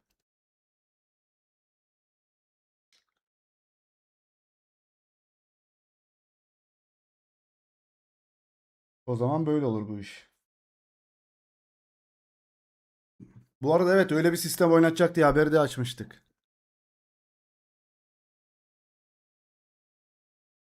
Mourinho Vini ile kavga edecek. Bana da bir şeyler olacak gibi geliyor arkadaşlar yani. Belki sezon öncesi kampında bile Birbirlerine girişebilir, girişmezler de. Mourinho kes. Abi Mourinho kimleri kesti bak. E, Prime Pogba'yı bile kesti. Mustafa Bey şey demişlerdi. Mourinho'nun Real Madrid'de oynatacağı dizilim bu diye. 4-2-3-1. Mourinho için de son tango. Evet, bundan sonra son kulüp takımı olacakmış Mourinho'nun. Bu diziliş güzel oldu bence. Kalecilere Valdes, hocalara Mourinho bu kadar torpilli balonlar görmedim. Abi Valdes evet çok büyük balondu ya. Adam Prime Ronaldo'yu kesti. Pogba kim abi? Evet. Yani Mbappe'ye bile koşmayan. Bu arada yıldız transferi istemiyorum dedi Mourinho. Koşmayan. Koşan oyuncu istiyorum. Aç oyuncu istiyorum dedi. Açım. Nice to meet you, açım. Aç oyuncu istiyorum. Koşan adam istiyorum dedi. Abi şeydi. Dembele milli takımda Mbappe'ye ne demiş? Duydunuz mu onu? Kardeşim biraz koşabilir misin? Ya öyle dememiş de savunmaya katkı yapman gerekiyor. İleride biraz koşman gerekiyor demiş. Ben de kariyer nereye gider diye düşündüm de onunla ilgili de bir haber var. Birazdan geçelim ona da. Evet. Şöyle biz de geçişimizi yapalım. Kadro işini burada bırakalım. Yeter artık. Kadroyla bayağı bir vakit. Oğlum bayağı oynadık kadroyla ya. Keyifli oluyor ama ha. 2026 Dünya Kupası tahminleriniz nedir arkadaşlar? Kim şampiyon olur? Hemen şöyle bir çete yazalım. Kim şampiyon olur abi? Bir de like atalım arkadaşlar yayına. 200 like yapalım en azından like. 10.000 abone olmamıza da çok az kaldı. Abone olursanız da seviniriz. İspanya bence Fransa olamaz şampiyon bu arada. İspanya yazıyorlar. Türkiye tabii ki adamsın. Portekiz olabilir bak bu arada. Sürpriz şampiyon olabilir. Dembele'ye gücü yetmez bir daha Ballon d'Or alırsa. Fransa ya da İspanya. Dembele Paris Saint-Germain zannetmiş orayı. İspanya net. İran'la 1-1 kaldı değil mi onlarda? Bakacağız.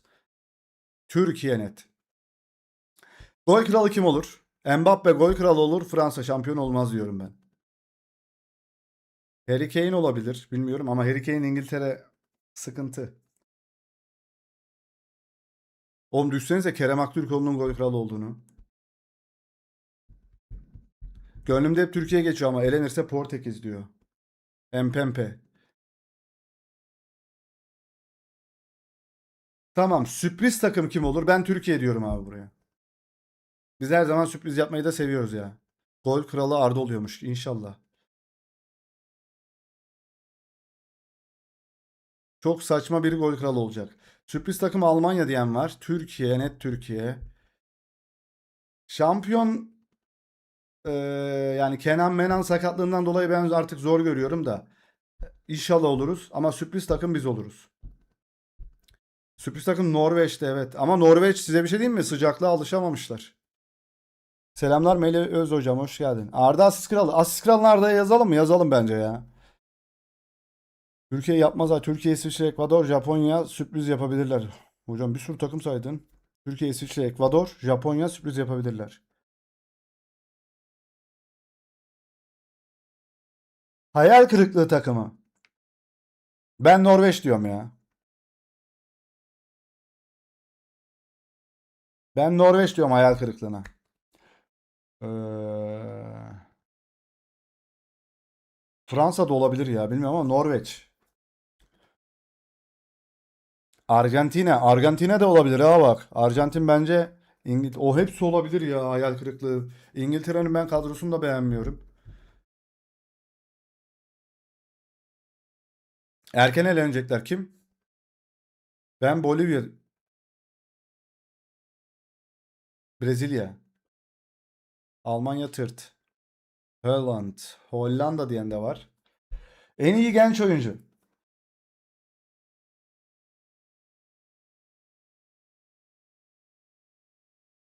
En iyi genç oyuncu çabuk.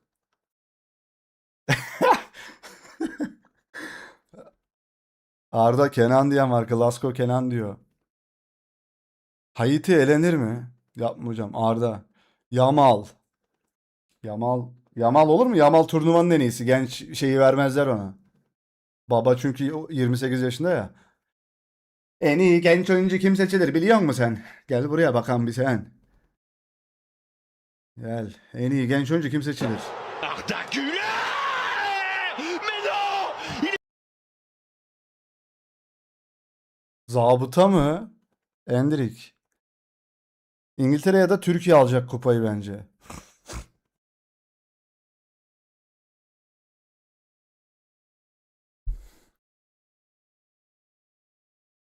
Yaradana kurban be. A milli takımımız hangi tura kadar ilerler arkadaşlar? Arda en iyi seçilir. Genç değil hayda.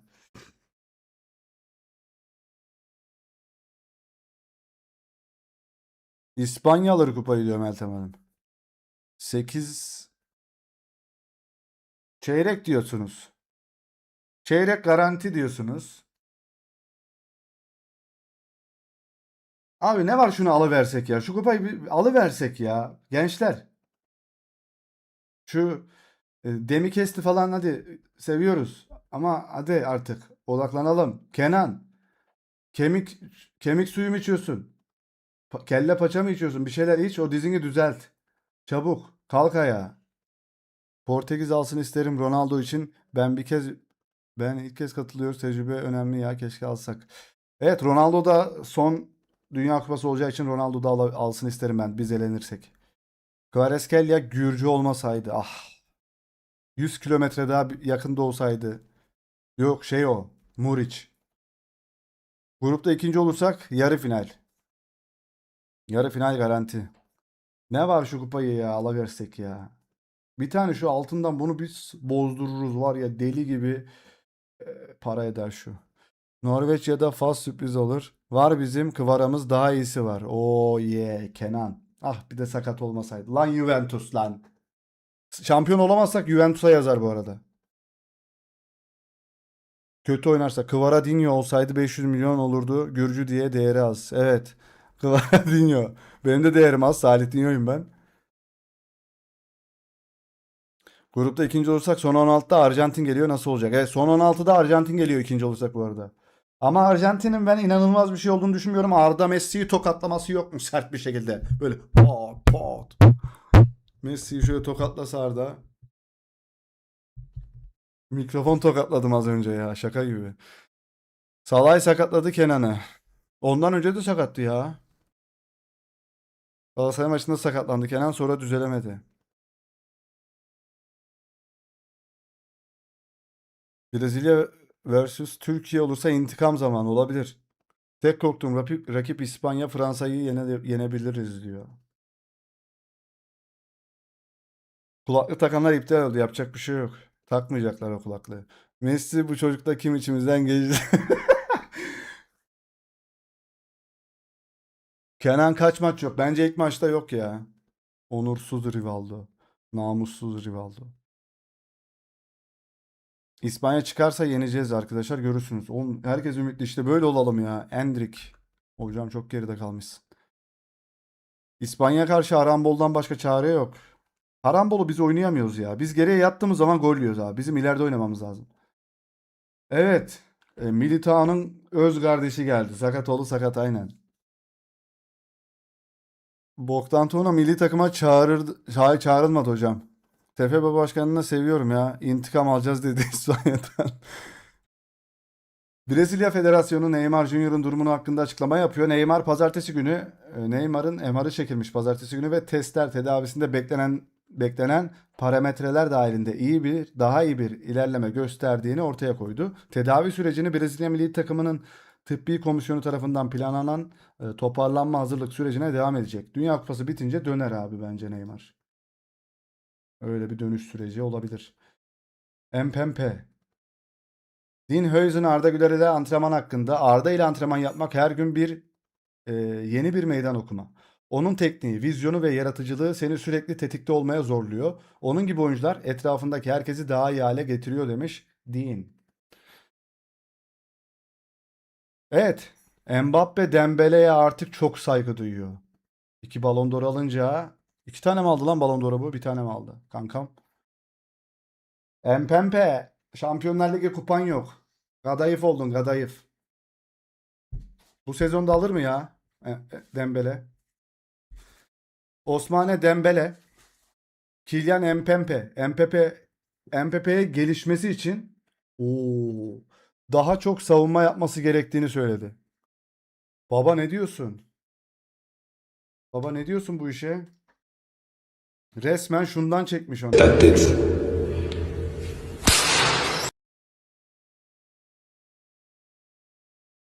Çok iyi konuşmuş. Dembele Mbappe'ye gelişmesi için daha çok savunma yapması gerektiğini söyledi. Oğlum bunu zaten bu yaşa kadar anlamamış. Benim Discord profilimi gördüm. Hangisi? O mu? Tokatlama mı? Esther Mbappe ayrıldı mı? Ya hiç göremiyoruz. Onu da Amerika'ya götürmüş. Almış sırtına. O kaplumbağa kabuğunun içine almış götürmüş onu da. Abi şu videodaki çocuğa üzülmüyor değilim. Abi şopo ya. Ama iyi tokatlanıyor o çocuk da kimse yani. Evet abi Discord ne zaman açılıyor? Bu arada Discord açılırsa sizlerden böyle bazılarında yayına sesli bana soru soracaksınız. Mesela konuşup başka birisinin soru soracak. O şekilde sizleri de Discord açılırsa her Türkiye'de o şekilde bir şey yapmayı da düşünüyorum. Değişik bir format tarzında programlar. Tam şopar bu Mbappe. Tam oturmuş bir de vuran kişi. Ben hocam VPN'le ama VPN açarsak yayında sıkıntı olur ya boş ver. Ben diyorum resmi olarak nasıl ne zaman açılacak Discord Türkiye'de öyle bir haber vardı çünkü.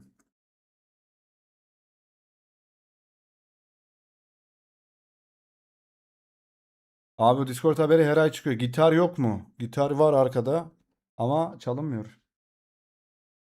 Asla açılmaz abi. Yayıncılar hep açıyor hocam. Sıkıntı olmaz. Ya sen yine istediğini yap tabii.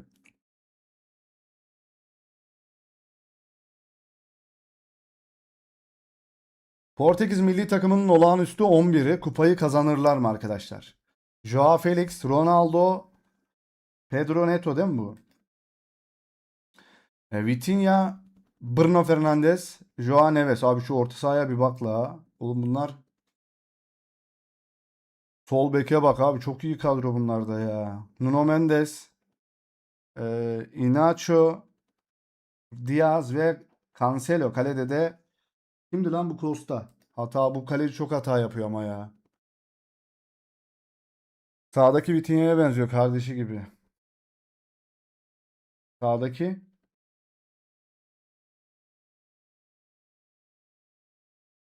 hangi sağdaki ya? Şu mu? Neto mu? Orta saha inanılmaz bir orta sahası var ya. Şu orta sahada Ronaldo'nun prime Ronaldo olduğunu düşünsenize bir. Erdem Koç evet Dünya Kupası'nda canlı yayınlar gelecek. Gelecek hocam. Açacağız. Ronaldo yüzünden 10 kişi oynuyorlar. Salih diyor. Orta saha güncel en iyi üçlü bu arada. Ben de katılıyorum. Declan Rice İngiltere'nin ikinci kaptanı olarak seçildi. Declan Rice, Jude Bellingham arasındaki çatışmalar tekrar alevlendi. İki oyuncu da Harry Kane'den sonraki en büyük oyuncu olarak görüldüğü için ego savaşı yaşanıyor. Babalar gitmiş oraları da karıştırmış.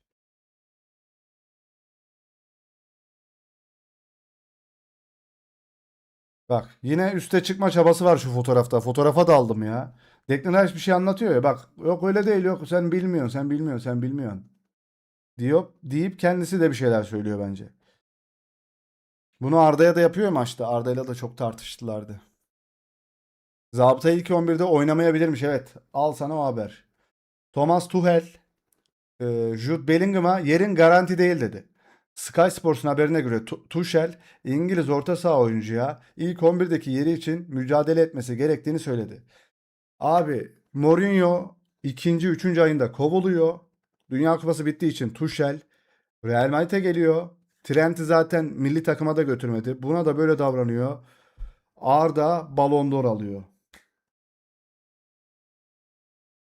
Ne diyorsun? Sen bilmiyorsun, sen bilmiyorsun. Rodgers'ın yedeği olur. Evet, yedeği olacak zaten. Hazırlık maçında da sahaya patır patır bırakmış Bellingham. Evet. Jude nasıl 10 giyebiliyor? Hiç bilmiyorum. Bak diyorum arkadaşlar size diyorum. Üçüncü ayında kovuluyor Mourinho. Tuchel. Thomas Tuchel geliyor Real Madrid'e. Trent'i zaten sevmiyordu. Bunu da yerinin garanti olmadığını söylüyor. İnanılmaz olmaz mı ya? Arada İngiliz varsa iki balık bile kavga eder. Salih ne senaryo yazdım be, not aldım bunu kenara. Vallahi olursa güzel olur ama ya. Anlık geliyor da tabii. Anlık gelir mi? Manchester United ve Manchester City Cucurella ile yakından ilgileniyor. Chelsea'nin talep ettiği miktar 40-50 milyon euro arası. Ne dersiniz? Real Madrid ile ilgileniyor. Bizim mesajımız okunmuyor. Ne yazdınız? Şimdi bir sonraki maç sabah 6'da mı abi? İlk maçımız bizim sabah 7. 6 ikinci maçımız 6'da. Diğer maçımız da 5'te. Instagram'a bir video atacağım. Bana atıyor bazı arkadaşlarımız. Gece işte 4'te maç izlerken ben Arda Güler sesini koyacağım. Herkes yapmış. Ben de yapacağım. O videoyu her yerde paylaşabiliriz. Hatta yayın bitince ben onu bir çekeyim de şöyle bir etkileşim uygulayalım o videoyu ama. Biliyorsunuz değil mi? Gece 4'te artık Dünya Kupası'nı izlerken biz bir anda Arda Güler sesi gelecek. Oraya bir şeyler yapacağız. Yapabilirim öyle bir şey. Herkes yapıyor. Sabah 5'te maç mı izlenir? Abi düşünsene cipsi mipsi kolayı getirmişsin izleyeceksin ama uyuyorsun. Olursa eğer ondan sonra adın Salih Stradamus. Sabah 7'de maç. İlk maç 7'de. İrfan Can sesi gelmesin. O ne diyor?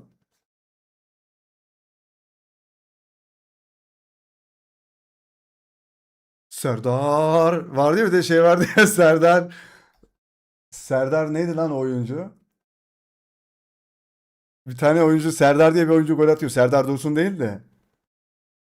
İrfan Can sesi gelirse geri uyurum. Ne diyor abi o? Tepki videosu yayınlamalısın milli maç canlı yayından kesip. Olabilir. Golle uyandıracağım milleti diyordu.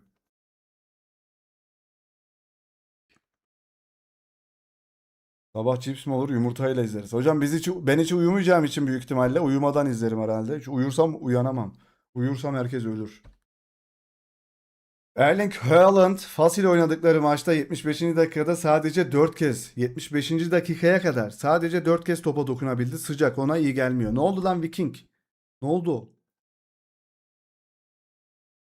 Bir saat önceden uyanacağız.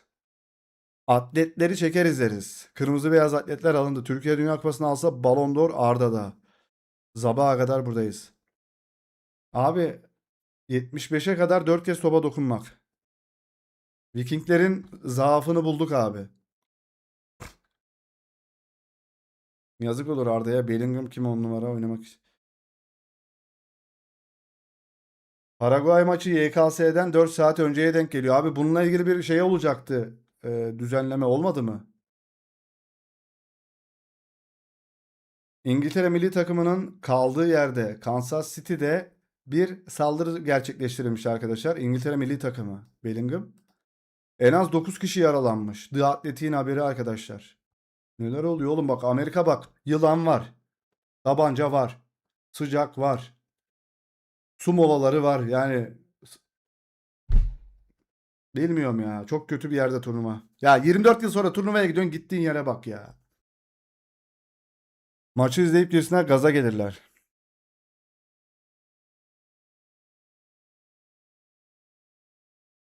Evet La Liga 2026-27 sezonu 15 Ağustos hafta sonu başlayacak arkadaşlar. Benim doğum günümden 4 gün önce. 19 Ağustos doğum günümüz. 15 Ağustos'ta start veriliyor La Liga'ya. Mourinho'lu Perez'li yeni dönem neler olacak? Arda Güler yine bizi nasıl gururlandıracak? Oralarda neler olacak? Ya da Mourinho buna izin verecek mi? Takım arkadaşları buna izin verecek mi? Göreceğiz. Son dakika Real Sociedad bir forvet peşinde ve gözlerini Gonzalo Garcia'ya dikmiş durumda. Gonzalo Garcia'yı Juventus'ta istiyordu ama Juventus Charlotte'la anlaştı galiba. Paraguay'a yenilmeyiz ya. Paraguay arkadaşlar. Paraguay maçında orta sahamızda İsmail Yüksek olursa ben kazanacağımızı düşünüyorum. İsmail Yüksek olursa. Hakan İsmail Yüksek olursa kazanırız. İlk maça da şeyi düşünüyorum. İlk maçta da Orkun ve Hakan olursa çünkü Avustralya çok kapanan bir takım arkadaşlar. İzledim ben maçlarının birkaç tanesini de izledim. son yapılan maçlarını. Çok kapanan bir takım. Harambol oynuyorlar. Arkadaşlar harambol takımı. Stoperlerin hepsi 1.95 üzeri boy. 3 stoperi var. 3 defans oynuyorlar. Üçü de 1.95 üzeri. Hantallar. Oyunu açmak için Orkun Kökçü de gerekiyor. Ama Paraguay arkadaşlar çok yetenekli oyunculara sahipler. O yüzden saldırgan, ısırgan oyuncu da Hakan'ın yanına şey gerekiyor orada. İsmail Yüksek. Yani Hakan mı Orkun mu oynar bilmem ama İsmail Yüksek net gerekiyor o maçta. Yani maça göre oyuncu seçmesi gerekiyor Montella'nın.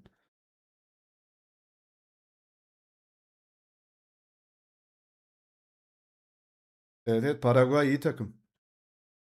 O yüzden çok yetenekli oyuncuları var. Teknik orta saha yerine ısıran İsmail Yüksek gerekiyor. Evet, orta sahanın ortasındaki o iki isim de çok sert oynuyor Paraguay'da. Bu arada Avustralya'nın da iki oyuncusu. Sampaoli de oynuyor, iki orta saha oyuncusu. Avustralya'nın iki orta saha oyuncusu tam ortada oynayanlar. Sampaoli'de oynuyorlar. Almanya 2. liginde oynuyorlar. Ve çok sert oynuyorlar ikisi de.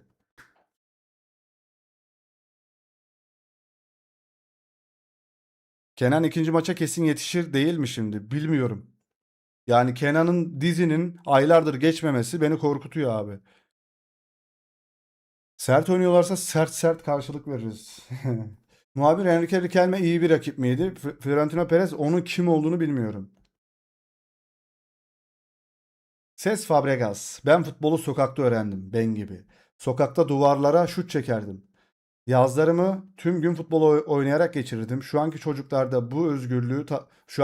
da bu özgürlüğü tatmasını isterdim. Ama onların zamanı iPad'ler ve sosyal medya tarafından çalındı. 13 yaşındaki kızım sınıfında telefona sahip olmayan tek kişi. Helal lan. 16-17 yaşına gelene kadar da bir telefonu olmayacak. Dimarjo'nun haberi. Oğlum iyi babaymış. O kadar zenginliğin içinde bak. Biz olsak 75 tane tablet alırız çocuğa mesela. Aferin lan. Yamal yetişecek herhalde. Evet. Galatasaray yönetimi hem Real Madrid hem de Camavinga ile temasa geçti. İnşallah yakın temas değildir yani. Bu ne ya? Bizim çocuklar PES 2006. Baba ya maziler yine. Hakan Kalanoğlu. Kenan İldiz. He. Arkadaşlar. Barış Alper. Arda Güler de geldi arkadaşlar. Arda Güler de burada. Ulan ne oyundu şunlar ya. Çok sade ve güzel oyundu. Merih Demirel'i yapmışlar. Uğurcan Çakir. Abdülkerim. Kerem Aktürkoğlu. Orkun Kökçü. Haku. Yunus Akgün. Oğlum Yunus Akgün saçı nereye ektirdin baba? Çok iyi ekmişler ya. Ferdi Kadıoğlu. Harbi olmuş ha. Merih sana benziyor abi. Bıyıklı halimiz olabilir mi? Merih sana. Bıyığım olduğuna hayret.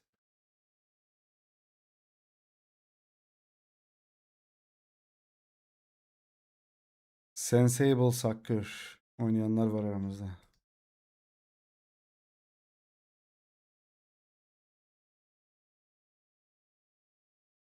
Alman spiker maç boyunca belki 100 defa Arda dedi. Durdu Arda'ya hayranlar. Çünkü futbolu çok süper. Ulan ne günlerde ünlüde öğrenciydik. Şimdi çocuklar waffle istiyor. Surat yapıyor. Sol kanatta Can Uzun olmaz mı? Olur. Bence olur. Ya da Barış'ı sola koyacak. Yunus'u sağa koyacak da olabilir. Bilmiyorum.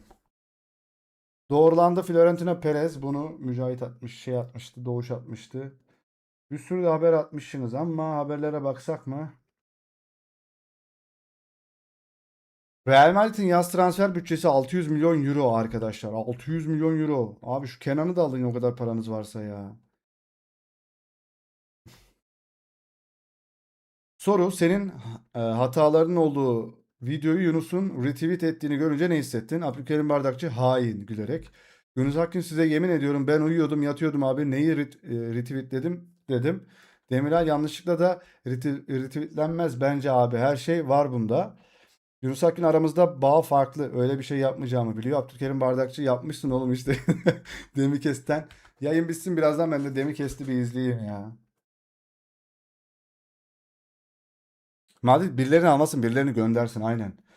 Amerika Birleşik Devletleri 2026 Dünya Kupası'nda görevlendirilen Somali hakem Omar Abdülkadir Artan'ı ülkeye kabul etmedi. Artan 2025 yılında Afrika'nın en iyi hakemi seçilmişti. Abi şimdi şu adamın ne suçu var mesela?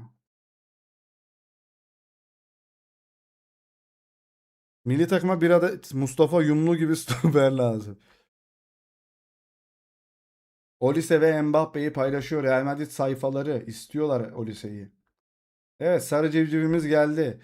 Bu kombinin altına bu ayakkabılar mükemmel olmuş. Arkadaşlar benim bir miniklik fotoğrafım var. Şort var abi. Beyaz çorap var uzun hani futbolcuların çektiği o beyaz çorap var. Şortun altında ne var biliyor musunuz?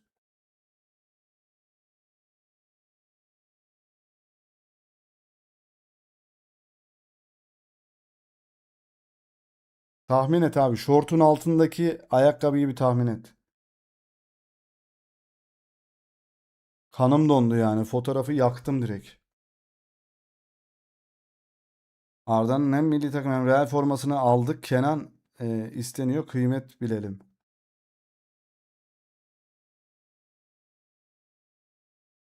Aynen öyle kundura. Yemin ediyorum elimde de basket topu. Yazıklar olsun. Aynısı işte aynı. Ama benim kapkara kundura böyle. Hani yılan derisi kundura. Kaya kaya basket oynuyormuşsun ya. Kösele üstüne basmalı. Üstü... Şop mu gerçek bu kadar sarı mı yaptı? Yaptı yaptı. Ya burada ışık vurmuş da aralara sarı attı ya saçına.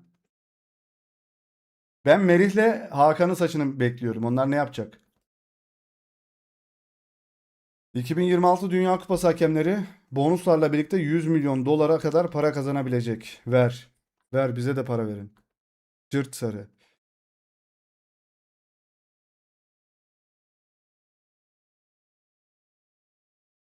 Divock Origi 31 yaşında futbolu bıraktı. Şampiyonlar Ligi de var çok herifin. Yani garip ya. Oraya ulaşmak için bütün hayatını riske atacak, birçok şeyi riske atacak insanlar var. 31 yaşında futbolu bırakıyorsun.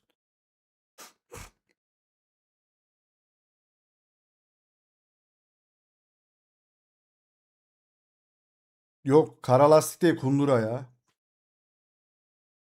Özel bir nedeni bilmiyorum ki. Ünlü düşünür Kenan Yıldız. Kimi düşünüyor? Lan ne oynuyorsunuz oğlum? Mario mu oynuyorsunuz? Uçaktan mı bu ya? Uçaktan herhalde. 5 saatlik yolculuk. Abi Amerika içinde bile 5 saatlik bir yolculuk yaptılar. Arizona'ya gittiler. Ama sarar ya düşsene. Milli takım arkadaşlarınla uçaktasın falan. Şöyle saçma sapan oyunlar oynuyorsun. Güzel şey. Hep hayalimizdi ya. Çocuklar yaşasın boş ver. Kenan bence sen direkt fotoğraf makinesi al her şeyi çekiyorsun. Şimdi uçaktan indik. Arda'ya bak. Benim valizim neden taşınmıyor? Ben bunu taşımak zorunda mıyım?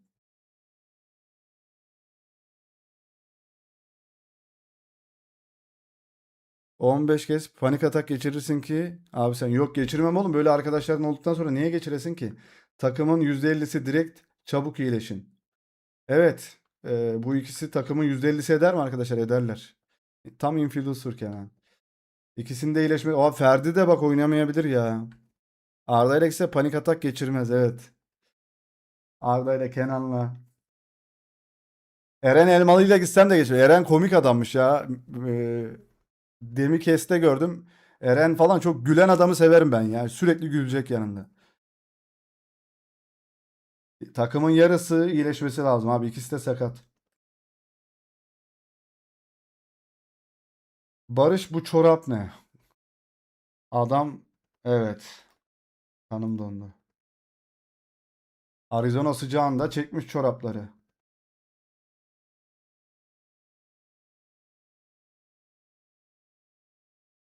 Fransa 3, Kuzey İrlanda 1. Olise, Olise, Olise. Bu sezon performansı 61 maç, 27 gol, 28 asist, 55 gol katkısı.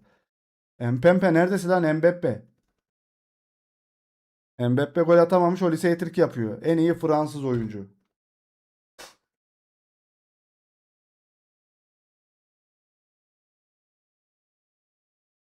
Polise yine bulmuş yine köy takımını. Zeki Yavru Büyük Ferdi Kadıoğlu mu? Tanımdı onu. Evet, Kenan fotoğraf çekmekmiş. Barış Alper'i mi çekiyor? Kimi çekiyor burada? Burada yine birilerini çekiyor. Yine bu nasıl bir poz abi ya?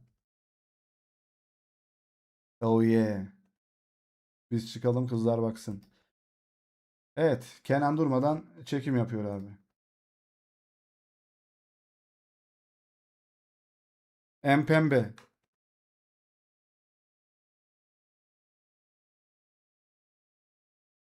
Bu habere bak. Ne bu? Real Madrid'e katılmaya açıkmış. Real Madrid onunla iletişime geçti. Olise'ye de alternatif olabileceğini söyleniliyor. Olise transferi olmazsa Alvarez'i alacaklar.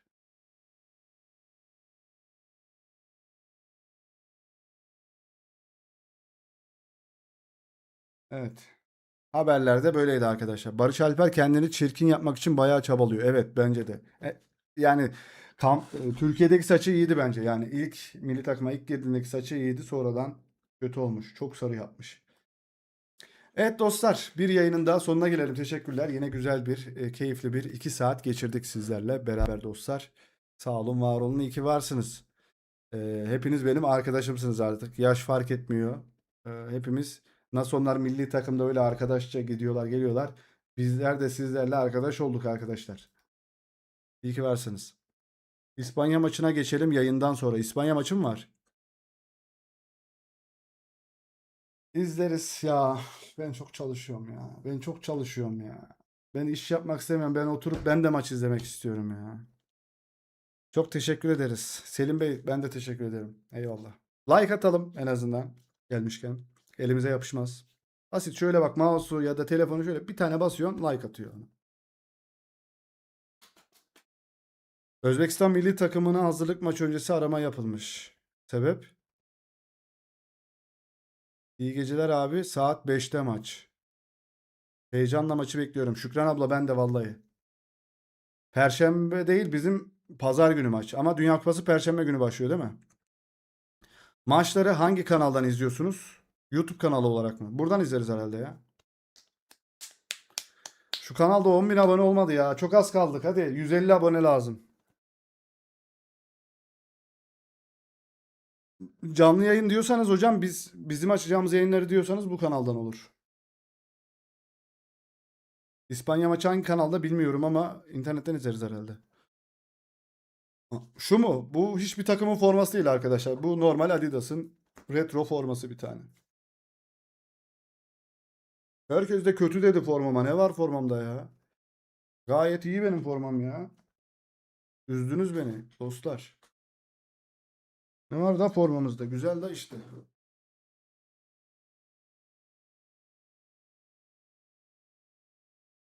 Parlak biraz sadece ya. O da forma yani. Forma parlak olur.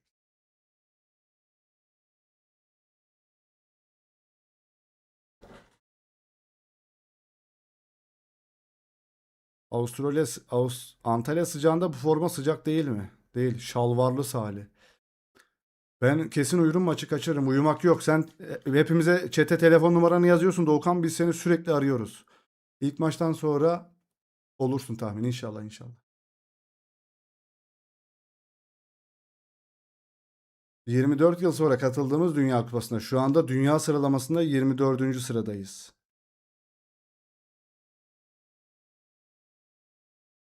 Sanki iki beden büyük. Oversize öyle oluyor ama. Large bu mesela.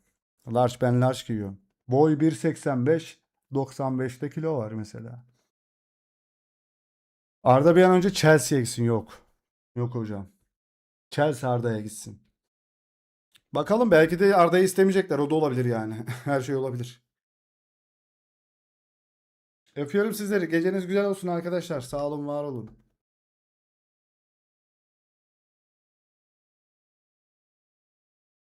Al işte. Şu daha mı iyi? Al. Wilfred Singo, Agbadu. Bu mu? Bu mu bu mu abi? Söyle. Bu mu bu mu? Eline sağlık kardeşim. Yayın için teşekkürler. Ben teşekkür ederim. Arda, Kenan, Chelsea güzel olurdu. Al bu formam benim formam. Hadi hadi hadi açıkla. Açıkla. O zaman gözüm kanadı.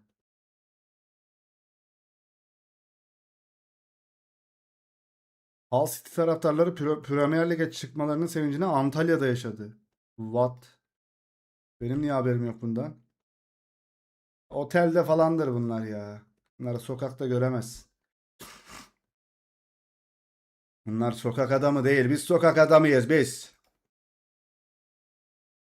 Galatasaray, Vlahovic için yıllık 10 milyon euro maaş ve her sezon için 5 milyon euro bonus önerdi. Ya abi saçmalamayın ya. Ya saçmalamayın abi. Şu adamın ne buluyorlar abi şu Vlahovic'ten ya. Çok renkliler. Perez Arda'dan vazgeçmez bence de.